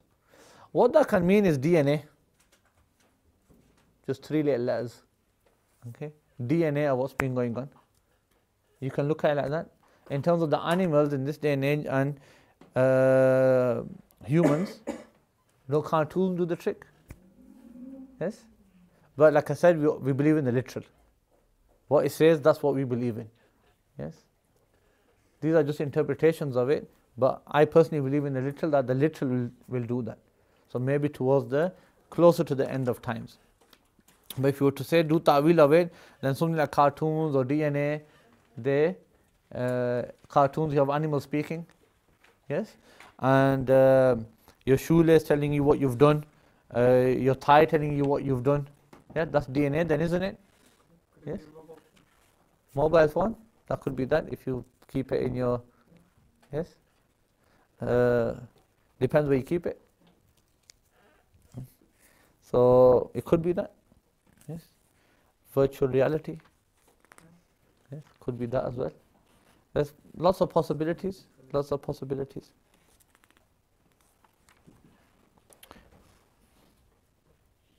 Cameras in the last one. That can do the work there. Number 20.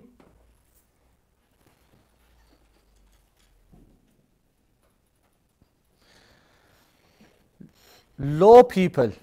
Now by low people I mean people who are worthless, nothing to them, who couldn't even afford the clothes on their bodies, or don't even have clothes upon their bodies, don't have shoes upon their feet. They will compete in raising high buildings. Yes? This is ishara towards the Arab lands, isn't it? In Saudi Arabia, in Dubai, Abu Dhabi, what else is there? Qatar, okay, Bahrain. So these places is indication towards them. Number 21, for the Dajjal to appear.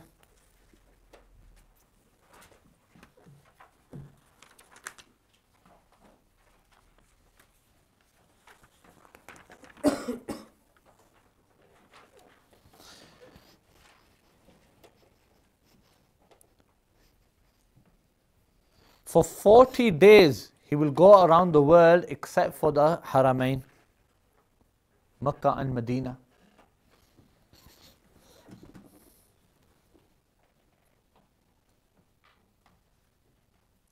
The first day will be like a year. The second day will be like a month. The third day will be like a week. And then the rest will be normal.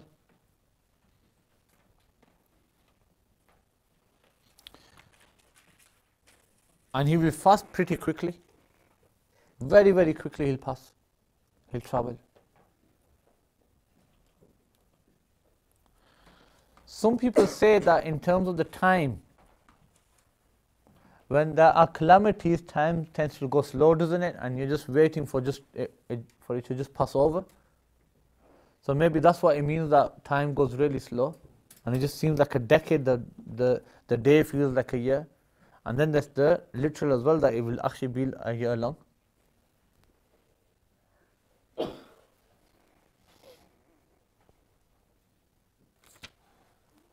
His fitna will be very, very strong. The trials that he'll have are very, very strong. He'll have paradise, a garden of paradise on one side, and the fire, like hell, on the other side.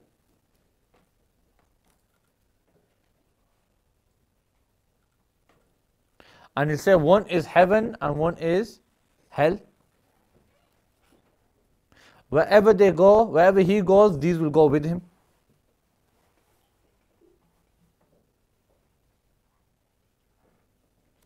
But whatever the people see, it'll be the opposite. If they see fire, that's really heaven. And if they see heaven, that's really fire. So they'll be the opposites. I.e., if he tells you to go into one, then know from now you're going to jump into the fire. Okay? So if he does appear, then you jump into the fire. That is really heaven. And he will claim to be God.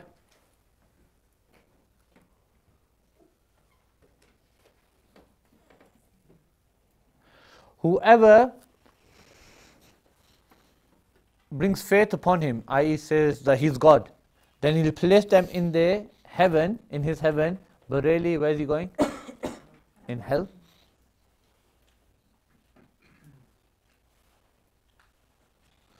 He'll bring people back to life. I want to say something here. This miracle, not his is not a miracle by the way, but generalized, that awliya kiram can perform miracles. Yes? And some ulama have even written that every miracle that the Prophet ﷺ performed, a wali of Allah can perform as well. Except those miracles which are a sign of the nubuwwah of the Prophet. Are a sign of the nubuwwah of a Prophet. That he's a Prophet of Allah. Like wahi, revelation. Yes? That is a sign of the prophethood of a Prophet. And a few other miracles. Awliya can't perform, like splitting the moon into two. Okay? But every other miracle love of a Prophet performed, then a wali of Allah subhanahu wa ta'ala can also perform them. I was reading something written that somebody wrote that if awliya can bring the dead back to life, then how would we know who the Dajjal is? How would we know who the Dajjal is? You can just answer it by saying that if the shaitan starts telling the truth, then how do we know who the shaitan is? Yes? I saw the signs. Didn't the shaitan come to Sayyidina Abu Huraira? Yes? Asking for food or whatever it was, the zakat collection that was there. Yes? And then right at the end of it, the Prophet said, he's the biggest liar, but he told the truth. Yes? So, meaning there's other signs. There's other signs which you have to look at. And that sign is, what's the biggest sign? You know, that person who made a big mistake. That he said that if awliya could do this, then how would we know who the Dajjal will be? It's a big blunder. Why? Because the awliya kiram will always claim to be the slaves of the Prophet sallallahu ta'ala wasallam and the slaves of Allah subhanahu wa ta'ala, and their miracle is done to certify the Prophet sallallahu ta'ala wasallam, not for themselves, is it? But when the Dajjal is going to bring somebody back to life, what's his claim going to be?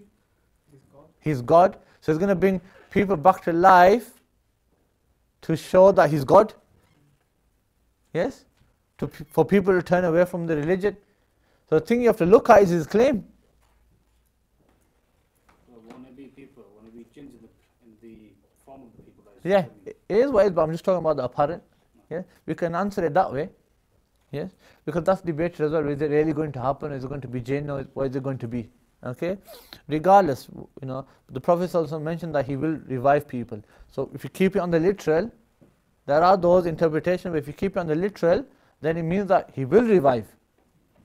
Yeah? And there's nothing. It's Allah subhanahu wa ta'ala, he can do whatever he wants with his creation, and he's a test. With his permission. Yes? Dajjal is a test. Dajjal is a test for the Muslims. So Allah subhanahu wa ta'ala is testing us. Yes? So if he actually gives him that, Allah subhanahu wa ta'ala gives him, lets him revive people from the dead, then it's a test for us really.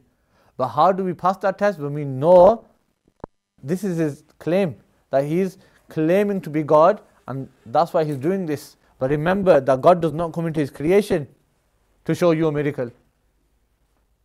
Yes? So you have to remember all your beliefs that we read about Allah subhanahu wa ta'ala to know that this person is false. Okay? See, there's always difference between things. He will order the earth to bring out its greenery, it'll bring it out. He'll order the skies for it to rain, it'll rain. Rain will come down. And again, we take it upon the literal. Yes? I've read things like, oh, they're making this weather changing machine. Yes? And it brought the tsunami, wherever it came. And it does this in Pakistan and it does that in somewhere else. Yes? I don't know where that comes from. Okay? But for this, we can believe it on the literal. But that should be our first port, that we believe it upon the literal.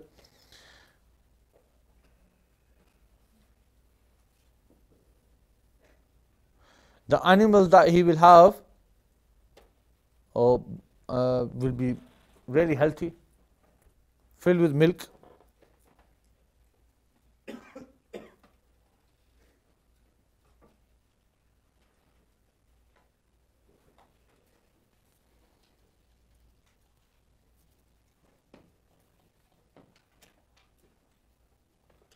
So he will do a lot of these things. We don't call them miracles, by the way.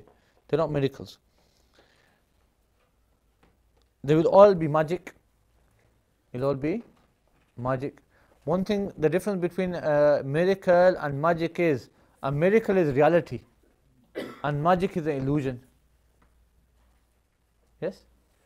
Magic is an illusion. Remember the story of Sayyidina Musa, when he threw his staff, turned into a snake, didn't it? And then the other, I think there's 12 of them, they accepted Islam afterwards. Yes? They threw theirs, their sticks or ropes, whatever they had, and for the people, they blinded them to feel that they're snakes. Yes? But then Sayyidina Musa's snake was eating all of them. Yes, or killing all of them. And Fir'aun was saying, what you are doing? And they said that, didn't they? That ours are not real, ours are illusions. We blind people, we put covers over their eyes, but his is real. Yes, shows us the difference between a miracle and magic.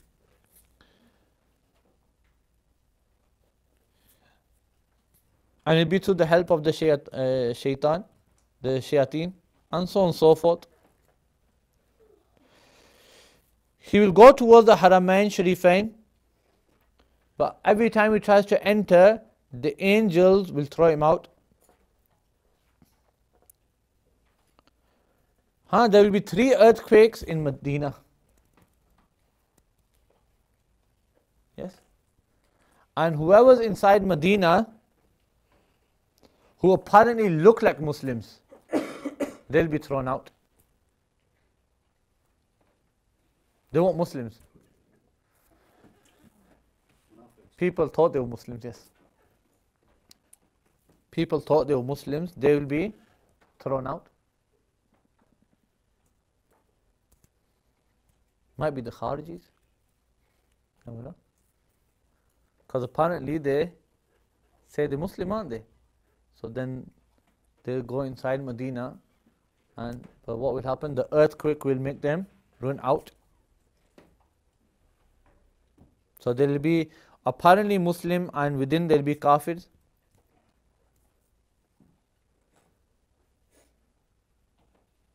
And those, by the knowledge of Allah subhanahu wa ta'ala, He knows, i.e. that Allah subhanahu wa ta'ala knows that these people will accept the call of Dajjal. Medina will also take them out as well. There will be people inside Medina Sharif who later in the future, when they come across the Dajjal, they will accept the Dajjal as their leader. With those earthquakes, Medina will take them people out as well.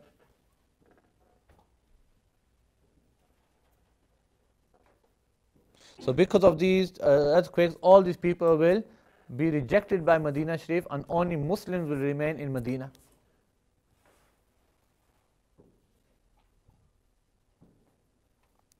The Dajjal will have armies of Jews, army upon army of Jews, and it will be written upon his forehead, Kaf Fa Ra.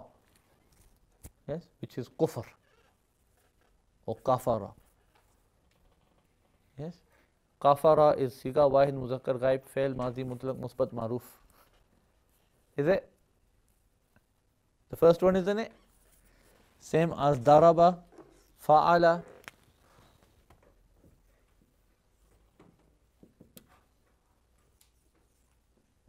Hurufi asliya kaf, fa and ra, which will be kufr,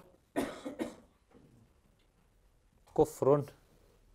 Okay, so isiga wahid muzakkar ghaib, if you want to look at it that way, or you can read as kufrun. So he disbelieved or just disbelief.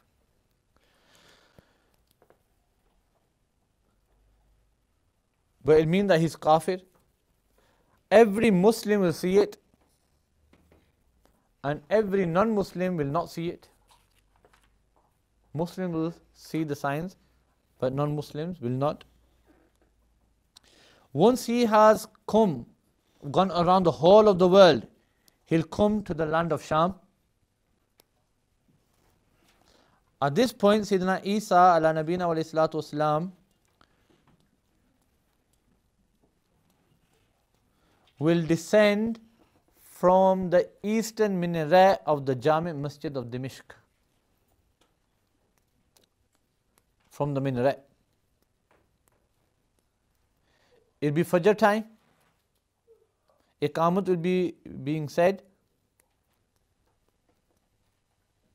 Imam Mahdi will be in that group, and they will give him the command of doing the imamat, and Imam Mahdi will then lead the prayer.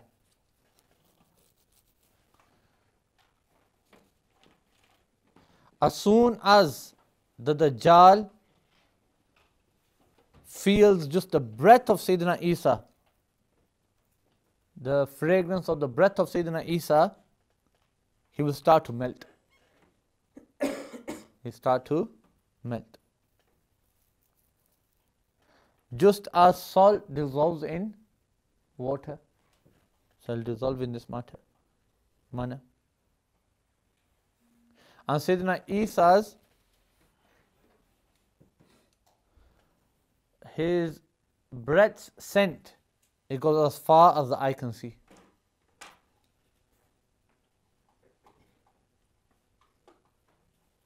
And the Dajjal will keep running. Sayyidina Isa will follow him. And then Sayyidina Isa will hit a spear in his back. And that will be his end. The Dajjal's end. Okay. Next time we'll talk about Hazrat Isa coming down from the heavens, and then Imam Mahdi as well. We got Yajuj, Majuj, and various other signs of the day of judgment. Any questions on this? It was a long lesson, that. Any questions on this part?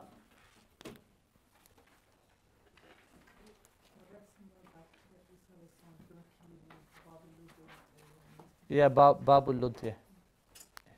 Just outside Jerusalem. Yeah. We'll start the fiqh. Who remembers where we left off on this one?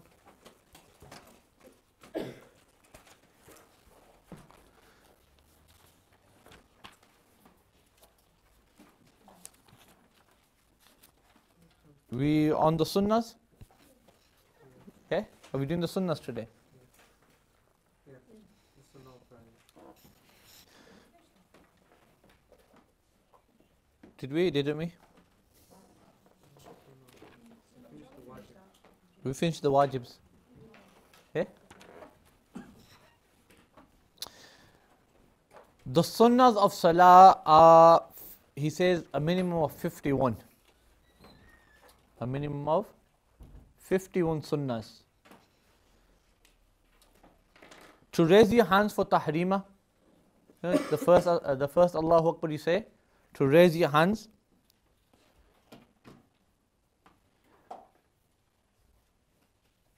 Up to your ears for men. So men raise them up to your ears. Women will raise them up to their shoulders. One thing is men will take their hands out. undo it. Women, you can just do it in your scarf. That's fine. And when you do the tahrima, then your hands should be just normal. That's another sunnah. I'm not counting them, by the way.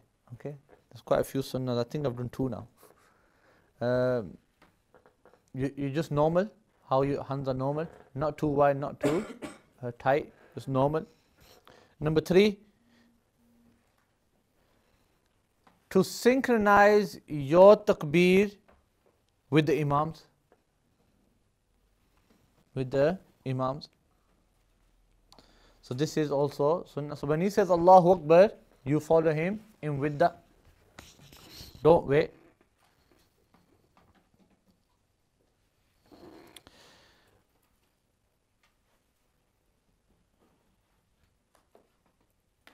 For a man, number 4, for a man to place his right hand over his left hand underneath his belly button, underneath his navel. Yeah? That is the Hanafi practice. And the way it's done is that you place your right hand's palm on top of the left hand, and with your, who remembers the fingers? The finger names, did I tell you the fingers names? I did tell you, didn't I? Written in the back? I did tell you.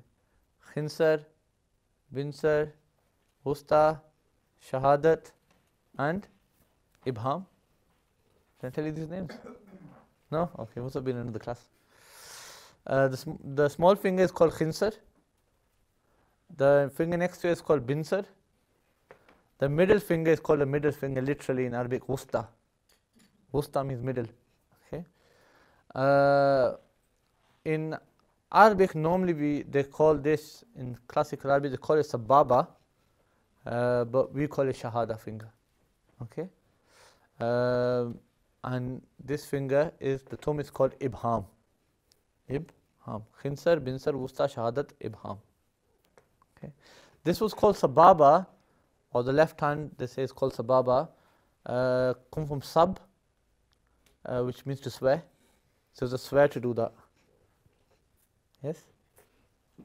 In the Arab lands, it's a swear. In the Quraysh, when they used to want to like disgrace another person, they used to just point at him like that. Yes, the Prophet always used his whole hand. If they want to point something out, they would use their whole hand, because that was a swear.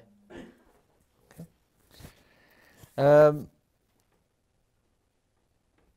So yeah, you get your khinsar and your ibham. This is for brothers, by the way. Sisters don't have to worry about the fingers. Okay, khinsar and ibham. Palm goes on top of the hand, and your 2 khinsar and ibham circle your wrist. Yes, your 3 fingers rest upon your wrist or on your forearm, like that. That's how you hold your hand.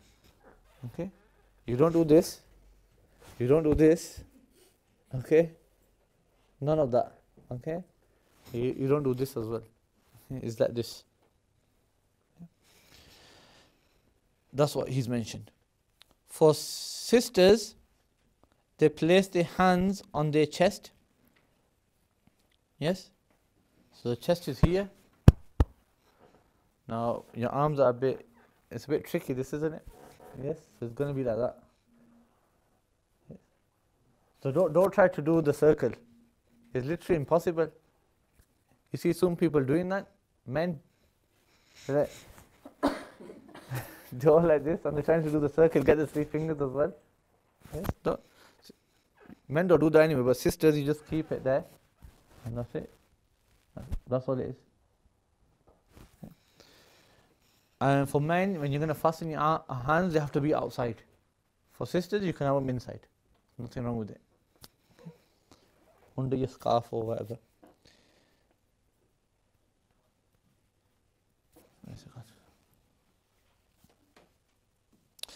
To say sana, number 6, to read sana, Subhanakallah, to read all of it is sunnah. Number 7, to say ta'awwuz. Say a'udhu billahi minash shaitanir rajim. Number 8, to say tasmiyah, say bismillahir rahmanir rahim is also sunnah. But these two are only sunnah if you're going to recite. If you're going to recite. If you're behind the imam, then you've got no need to say it. You have no need to say it. If you're reading by yourself, then you're going to say it.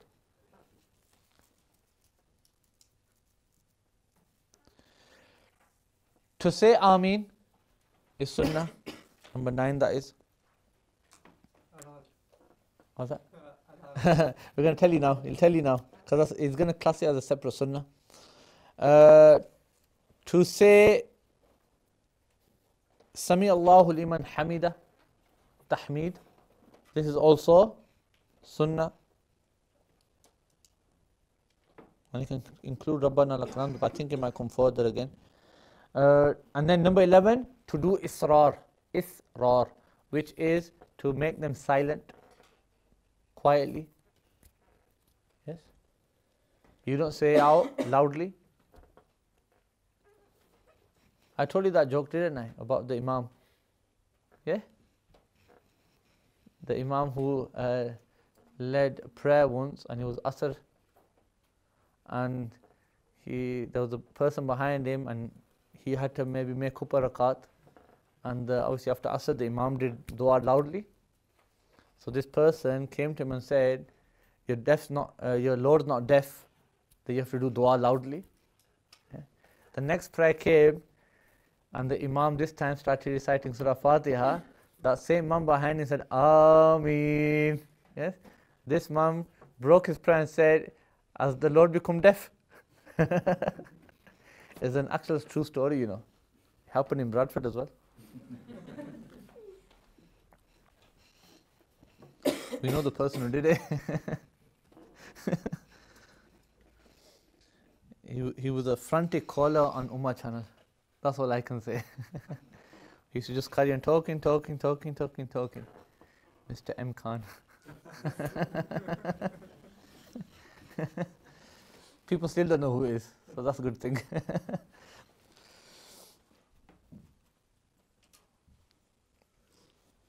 Next one is i'tidal. Another sunnah is at the time of tahrima, you stand straight. Don't lower your head. Look forward. Say Allahu Akbar, looking forward. Okay, you don't lower your head and say Allahu Akbar. Yeah? It's a bad habit. People just come and go Allahu Akbar, and then they look up. No, you look up, say Allahu Akbar, and then if you want to look down, you can. Okay. For the imam, another sunnah is for the imam, this 13, for the imam to say the takbeers out aloud. It's a sunnah. Can I just scroll back to number 12? If you don't, you said if you wish to look down, does that mean you don't necessarily have to? No, it's sunnah, so it's sunnah to look up. So you don't have to look up as well. If that makes sense. Yeah. Okay. And you know, after you've done the Allahu Akbar, then you said you can look down or not. Yes, you can look down. You can look down. But you don't necessarily have to. You don't. The point is that every time you say Allahu Akbar, that's when you look up. Okay. Yes, you're glorifying God. So glorify Him with all of your body. Yes, because having your head down is sometimes a sign of disobedience. Sometimes. Yes. You must have had it in school. Look at me when I'm talking to you. Yeah? Because it's seen as a sign of disobedience then. A sign of that you're not taking it seriously. So, next one is to say Sami Allahu liman hamida. The previous one was Rabbana lakal hamd. Yes? I mentioned it before saying all of them quietly. I mentioned that Sami Allahu liman hamida and Rabbana lakal hamd. The previous one referred to Rabbana lakal hamd, and this one refers to Sami Allahu liman hamida. They're both the same thing really. But they're both sunnah. To have your feet apart. Okay. at least 4 fingers. That goes for sisters as well. At least 4 fingers. But I would say stand in your normal posture. Okay? We don't want you to be doing a balancing trick or something in prayer. Okay? It depends on the size of the person. Sometimes your height, sometimes your weight. Yes? You can't exactly tell a person who is 22 stones, yes, to keep his feet together. He won't be able to balance, will he? He's going to find it very, very hard in Taraweeh prayer, isn't he? So, weight distribution is a good thing. So, according to your own posture, according to how you stand in that way.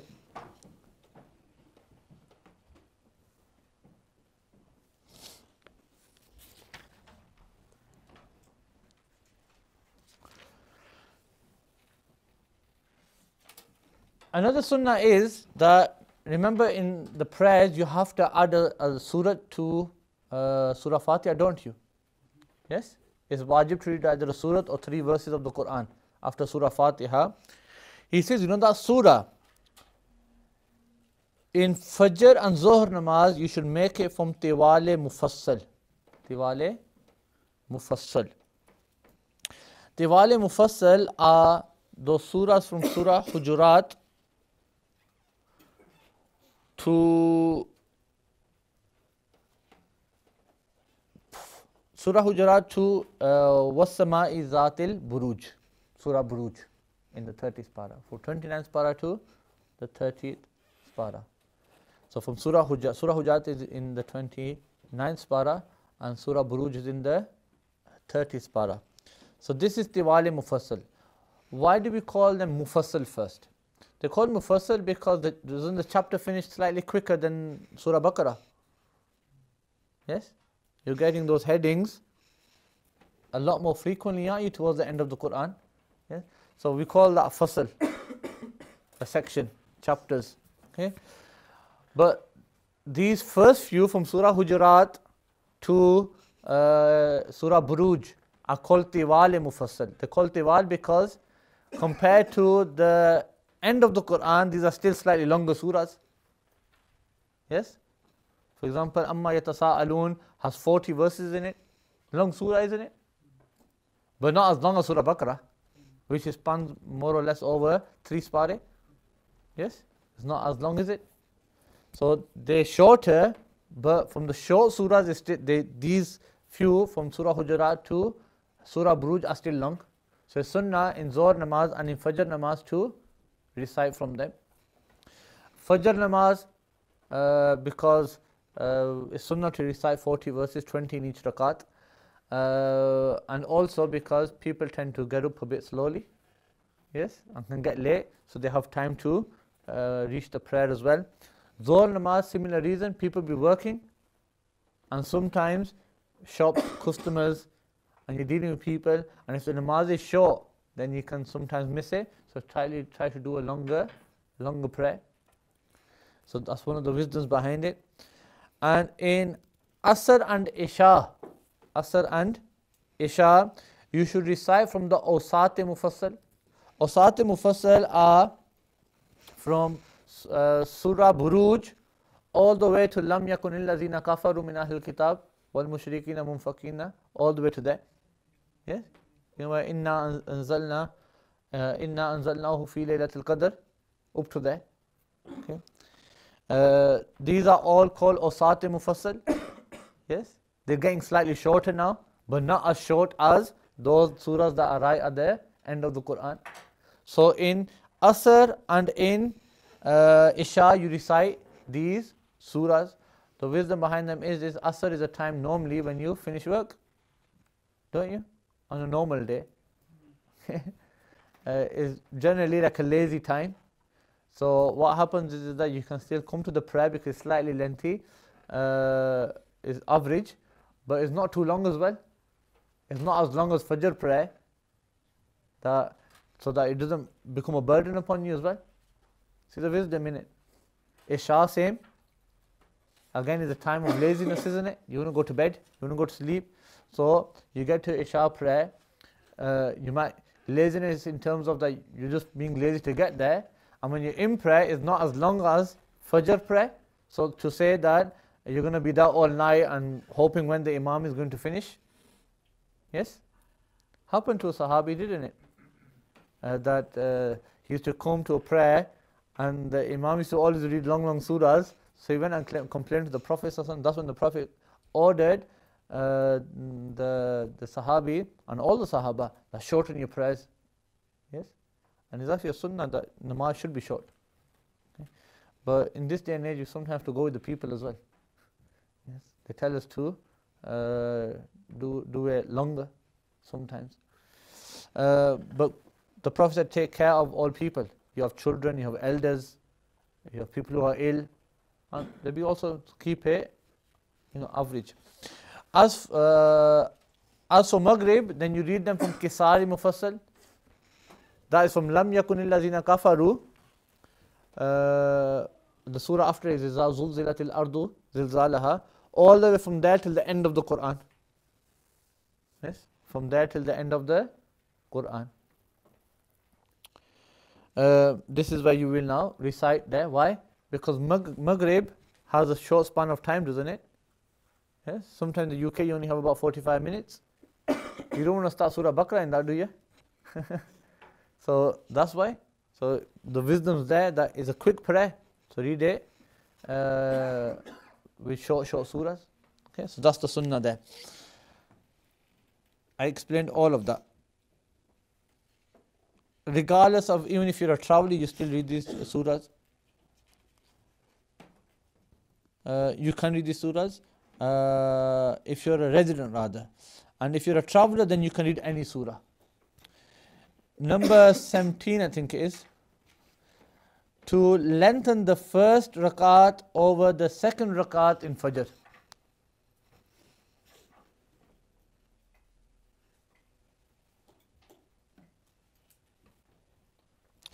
The takbir of ruku is sunnah.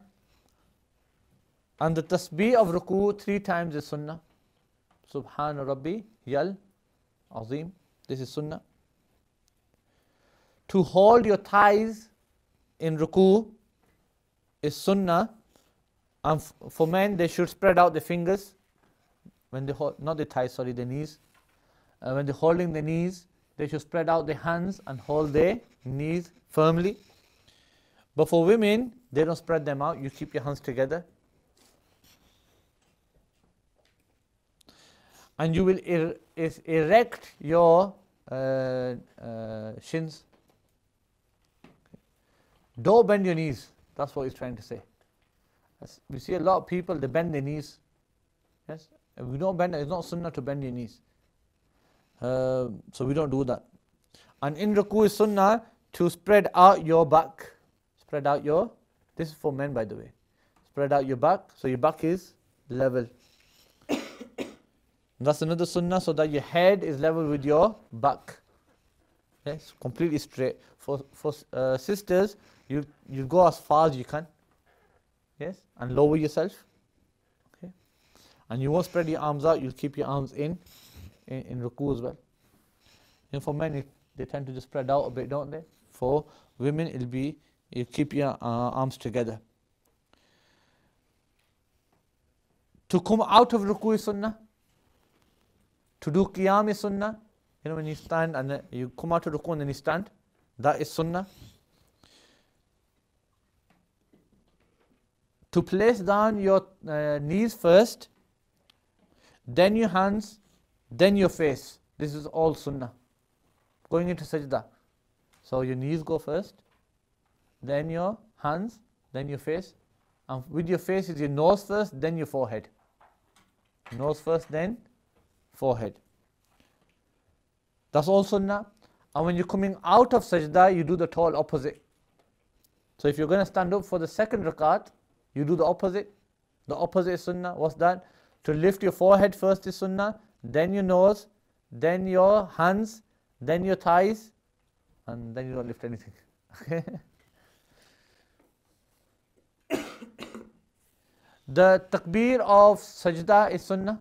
So the takbir generally all of them are sunnah, except for the first one. In a normal namaz, every takbir is sunnah. except for the first one. The takbir to come out of sajda.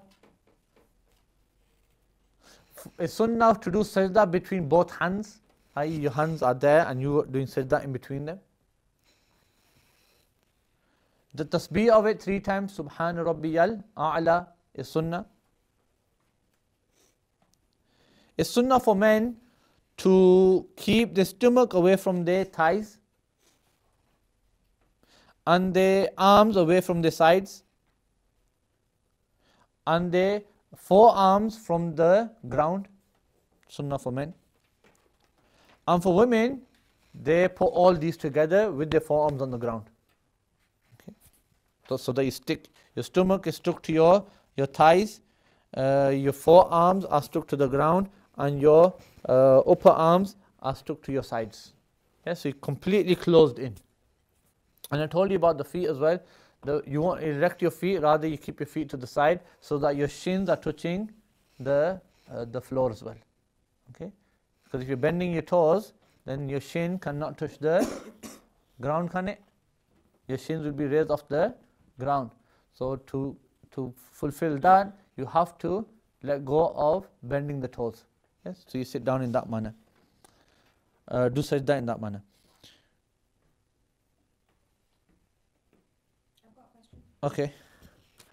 Sorry. Some ladies will sit, but it'll be like the feet will go towards the left. They're towards the right. Yeah, towards the right. Okay. More or less, you still sit on your left foot, and then the right foot will just be out. Okay.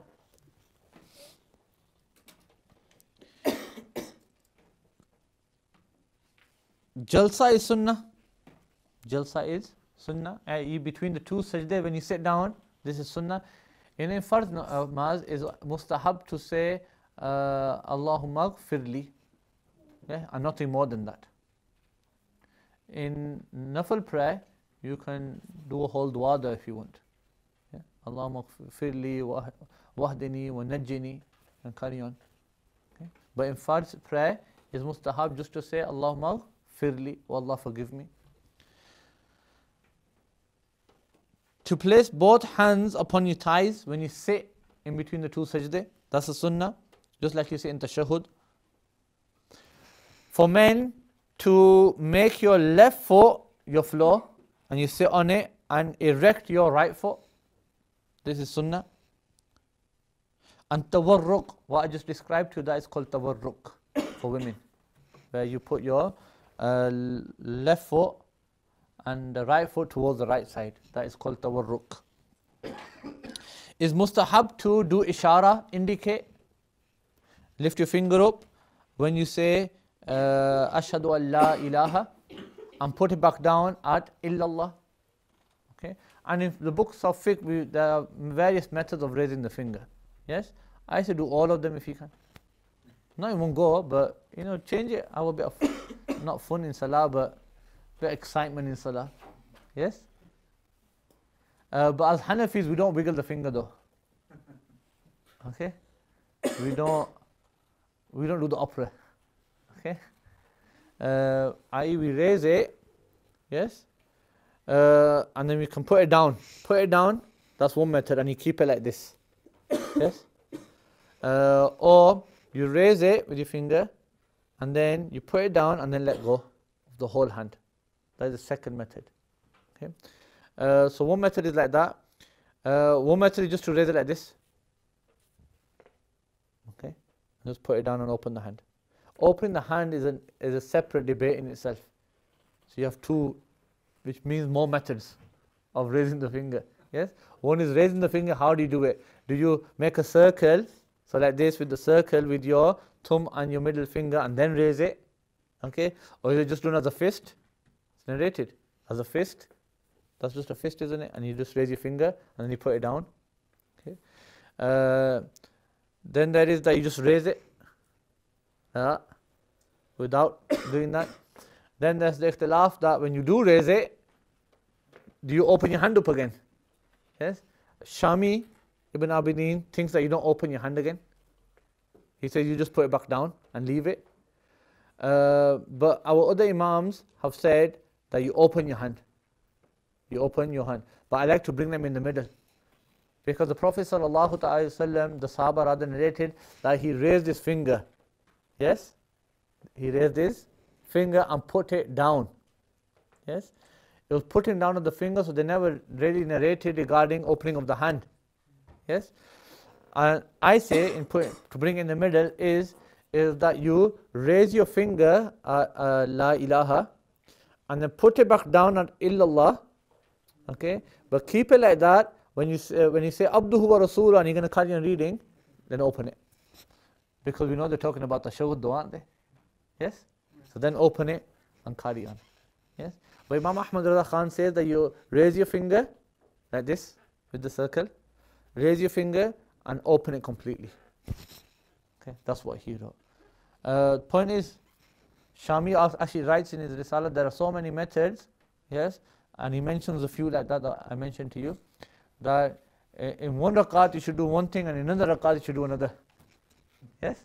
Not rakat, rather in the tashahhud. Okay? So the first tashahhud, do something different, and in the second one do something different. And when you get up for your nafil prayer, sunnats, keep changing it. Okay? And sometimes draw to ishara as well. That's a sunnah. Yes, because some companions narrated that the Prophet didn't raise his finger, so sometimes don't raise your finger as well. Okay. It's sunnah to do all of that. It's sunnah to recite Surah Fatiha in the last two rakats of a farz namaz. We've been over that, haven't we, before? Yes? To recite Surah Fatiha in the last two rakats is sunnah. I.e., if you don't recite anything, your rakat is done. It's sunnah to read Durood Sharif upon the Prophet ﷺ in the last sitting, in the last tashahhud, Durood Ibrahimi that we read. To do dua with duas of the Quran or duas of the Sunnah or those which resemble it, but not of worldly talk. Yes, what you might ask people for. It's sunnah to turn right and then left in salam. To give salam right and left. And while you're doing this salam, for the imam, when the imam gives salam, he should intend the men behind him, and women if that's women, the angels that are behind him, the jinn that are behind him, and whoever else is behind him. Okay? When you make intention that he's giving salam to them. And the muqtadi, he should intend the same as well. But whichever the side the imam is on, on that side he will intend the imam. So let's say standing behind the imam, but the imam is on his right hand side. So when you give salam towards the right hand side, you're going to give salam to the men, women, the angels, the jinn, whoever is present, give all them salam, but also include the imam in this as well. But when you give salam to the left hand side, then you won't include the imam, will you? Same thing if the imam's on the left hand side. Yes, you do exactly the same. But what if you're directly behind the imam? What happens then? What if you're directly behind him? Intend for him on both sides. Give him salam twice. Yes. Yeah, it's, you know, the intention here is in the heart, okay? You don't say, Assalamu alaikum, Imam Sahib. He'll break. You're out of press, you can do it, so it's fine, but you shouldn't do it though. So that's that. And while giving salam, to make the first salam louder than the second, or if you want to look at it this way, to make the second one lower than the first one. Yes? Slightly quieter. Say the first one louder, and then the second salam slightly quieter than the first one. That's a sunnah. When the imam gives salam, for you to synchronize your salam with his. So when he says Assalamu alaikum wa rahmatullah, you do it at the same point as well. Don't wait for him to turn. To start with the right, and that's always a sunnah. And it's also a sunnah for the masbook, for the masbook. The latecomer who's missed 1 or 2 rakats, it's sunnah for him to wait for the imam to finish completely. What do you mean by that? For him, wait till he does both salam. Wait till he does both salam. So you have to get up, don't you, to do 1 more rakat. So don't just get up. Why? Because he might be doing sajda sahv. What if he says, Assalamu alaikum wa rahmatullah, and you go straight to the top? And he says, Allahu Akbar. You missed the sajda sahv, you broke your prayer here. His days carries on, yours can't carry on. Yes? So wait, see what he does. Yes? And then if you get a second one, then stand up. That is sunnah. We'll talk about the adab of salah next time. Okay? Inshallah. I think we spent too much time on the Day of Judgment. Any questions on the fiqh? Yeah. What's that? Ask it then.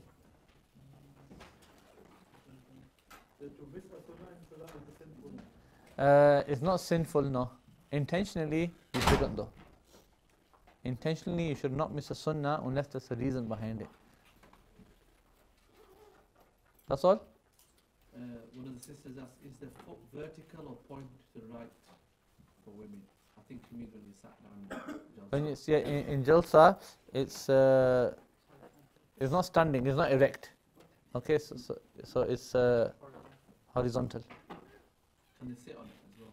You know, when you can The left foot they can sit on. Yes. and the other one has to be. Yeah. When we say sit on, it would mean that the left hand side will still be on the ground. Yes. But the right thigh, okay, will be sat on top of the foot. Okay. Yes? That makes sense? Sisters will know better. Okay. It's the same method as the Shafi'is, how Shafi'is sit in Salah. Yes? That's how Shafi'is sit in Salah, it's the same method. That's what the wuduk is called. Okay. Any more questions? Go for it. Even during Islam, you see some people raise their finger during Shahad Allah. Should you do that or? In Tashahhud? Yeah, in Azan. Azan? No, you don't have to do it in Azan. No. It's sunnah in Salah. Yeah. I've never seen it done anywhere else. I've seen people do it during Azan when they say. You don't need to do it. You don't need to do that. No. You don't need to do it there. Any more? No more questions? Did you learn your Arabic? Huh? Shall I test you? I'll give you a few words.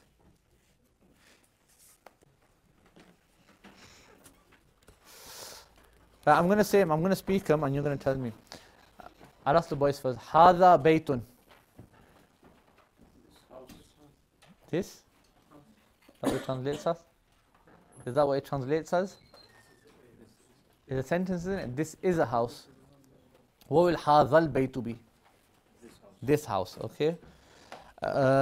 Sisters, hada babun. This is a door. Hazal bab. This door. Haza sarirun. This is a bed. Haza sariru. What if I said sariri? Anyone? My bed. Okay. Sariruk. Your bed. Okay. Anyone taught you that and you already know it? Inshallah.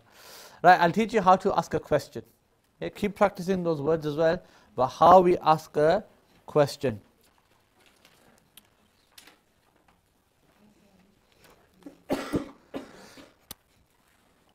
So we want to say, what is this? What is this? So what is this in Arabic? Let's go slowly. What is this in Arabic first? We just done it. Haza, isn't it? Yes?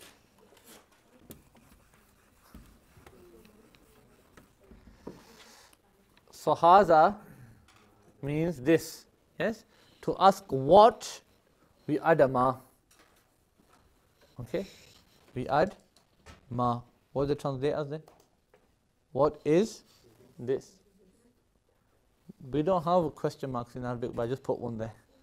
Okay, because they started using them in the Arabic language. Ma haza, what is this? Yes. But if I change it and say man haza,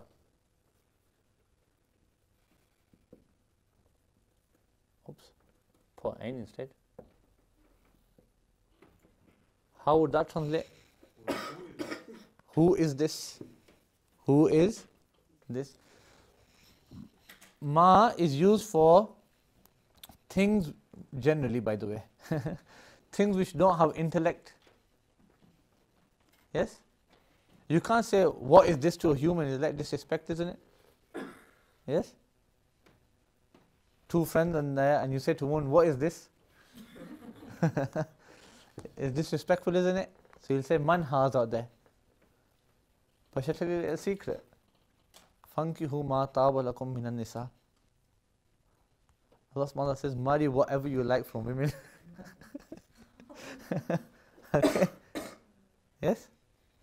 But there's a lot of interpretation to that. Anyway, you can think about it, see if you find an answer for it. Okay? The answer I gave you, I said, majority of the time is used for things which don't have an intellect. Majority of the time, and sometimes it goes against as well in Arabic. Okay? So, ma haza and man haza. What is this and who is this? Okay? So, if I ask you, man haza? Yes? If I say, who is this? You need to answer in Arabic now. I'm testing if you got to know your class fellows. Huh?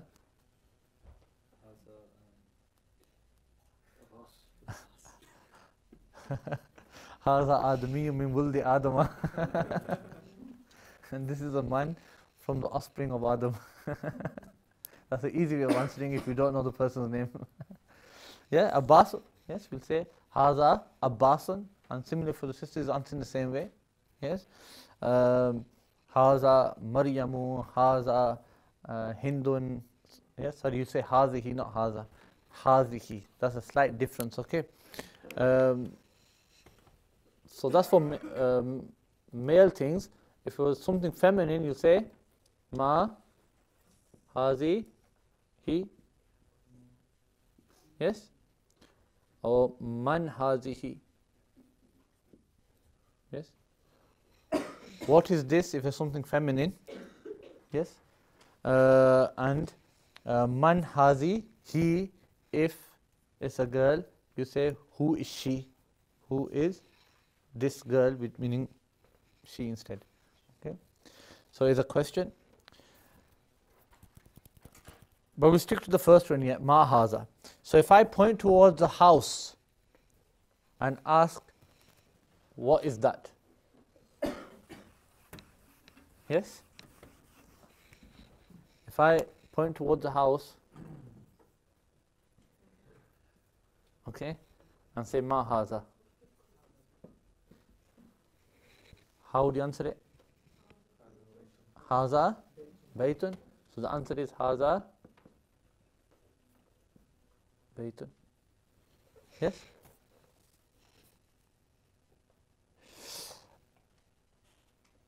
If I say to a shirt, ma haza, how would I answer it? So ma haza. What's the shirt? Come on. Haza qamisun. Qamis.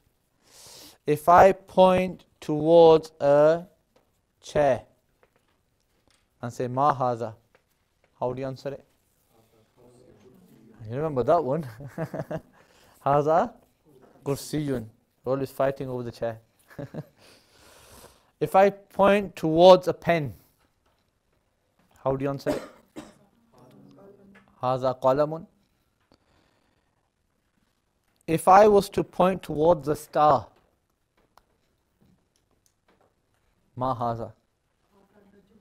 Haza najmun. Okay, najmun. So you got a new word there. najmun. Okay? One najmi is a hawa. So you got a new word now to add, najm.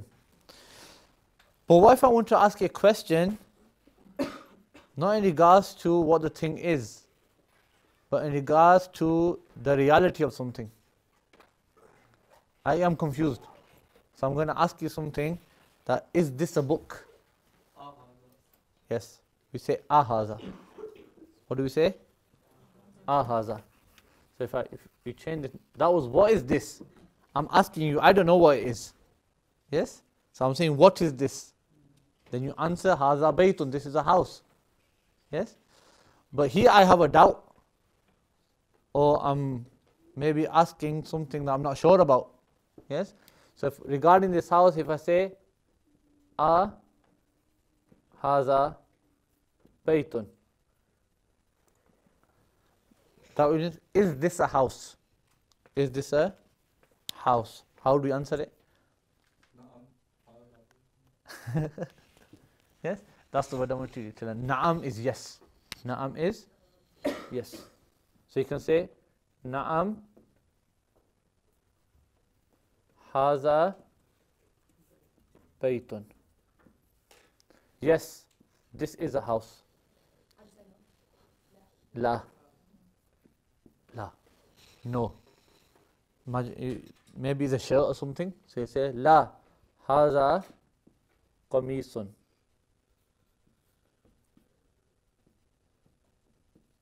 Haza qamisun. No, this is a shirt. Yeah, conversation. Okay. So what I want you to do now is, those things, practice them with all the words that you got. So first ask ma haza. Yes, pointing towards the house, you'll say ma haza, you'll answer it to yourself, haza baytun, or between each other. Then say ma haza, pointing towards the masjid, you'll say haza masjidun. Go through it like that. Okay? And then come back and say, ask the next question, haza baytun. Yes? Na'am haza baytun. La haza masjidun. Yes? It's better with two people because the other person can point out something else then. Yes? Point towards a masjid and say, haza baytun. Yeah? You say, la haza masjidun. Yes? Point toward the door and ask, haza babun. Say, na'am haza babun. Yes? Haza maktabun, and go through it. Yes? Haza insanun. What would that translate as? Yes? So go through it that way, inshallah. Inshallah. I have some good news for you, I think. Suhail might take you next week. I'm not sure. He might not be here as well. But Umar will definitely take you for next week and the week after. Okay? Only 2 weeks. I in 35 weeks I've been doing particularly for a particular reason, just in case things like this happen. Okay? So they get covered. I've left a couple of weeks at the end of the year so that we can do something else. Yes, extra, which was not really part of the course, but I've designed it in that way so that if you finish early, we still got something to do. But we can take that advantage now. Yes. So he might do something different with you, or he might just carry on with Nur Rida or Bahari Shariat. Okay. Just for this Saturday coming and the Saturday after it. Okay. Because I won't be in the UK. Okay. No. Inshallah, just make dua. Just 2 Saturdays, and then the Saturday after that I will be back, inshallah. Okay. If I get Suhail to come, then that'll be better. He might do the 40 hadiths with you if he does. I think he had somebody passed away in his family, so he might have to go somewhere. But we'll try to get him, inshallah. We'll try to turn his hand. But inshallah, next time I see you, inshallah. Okay.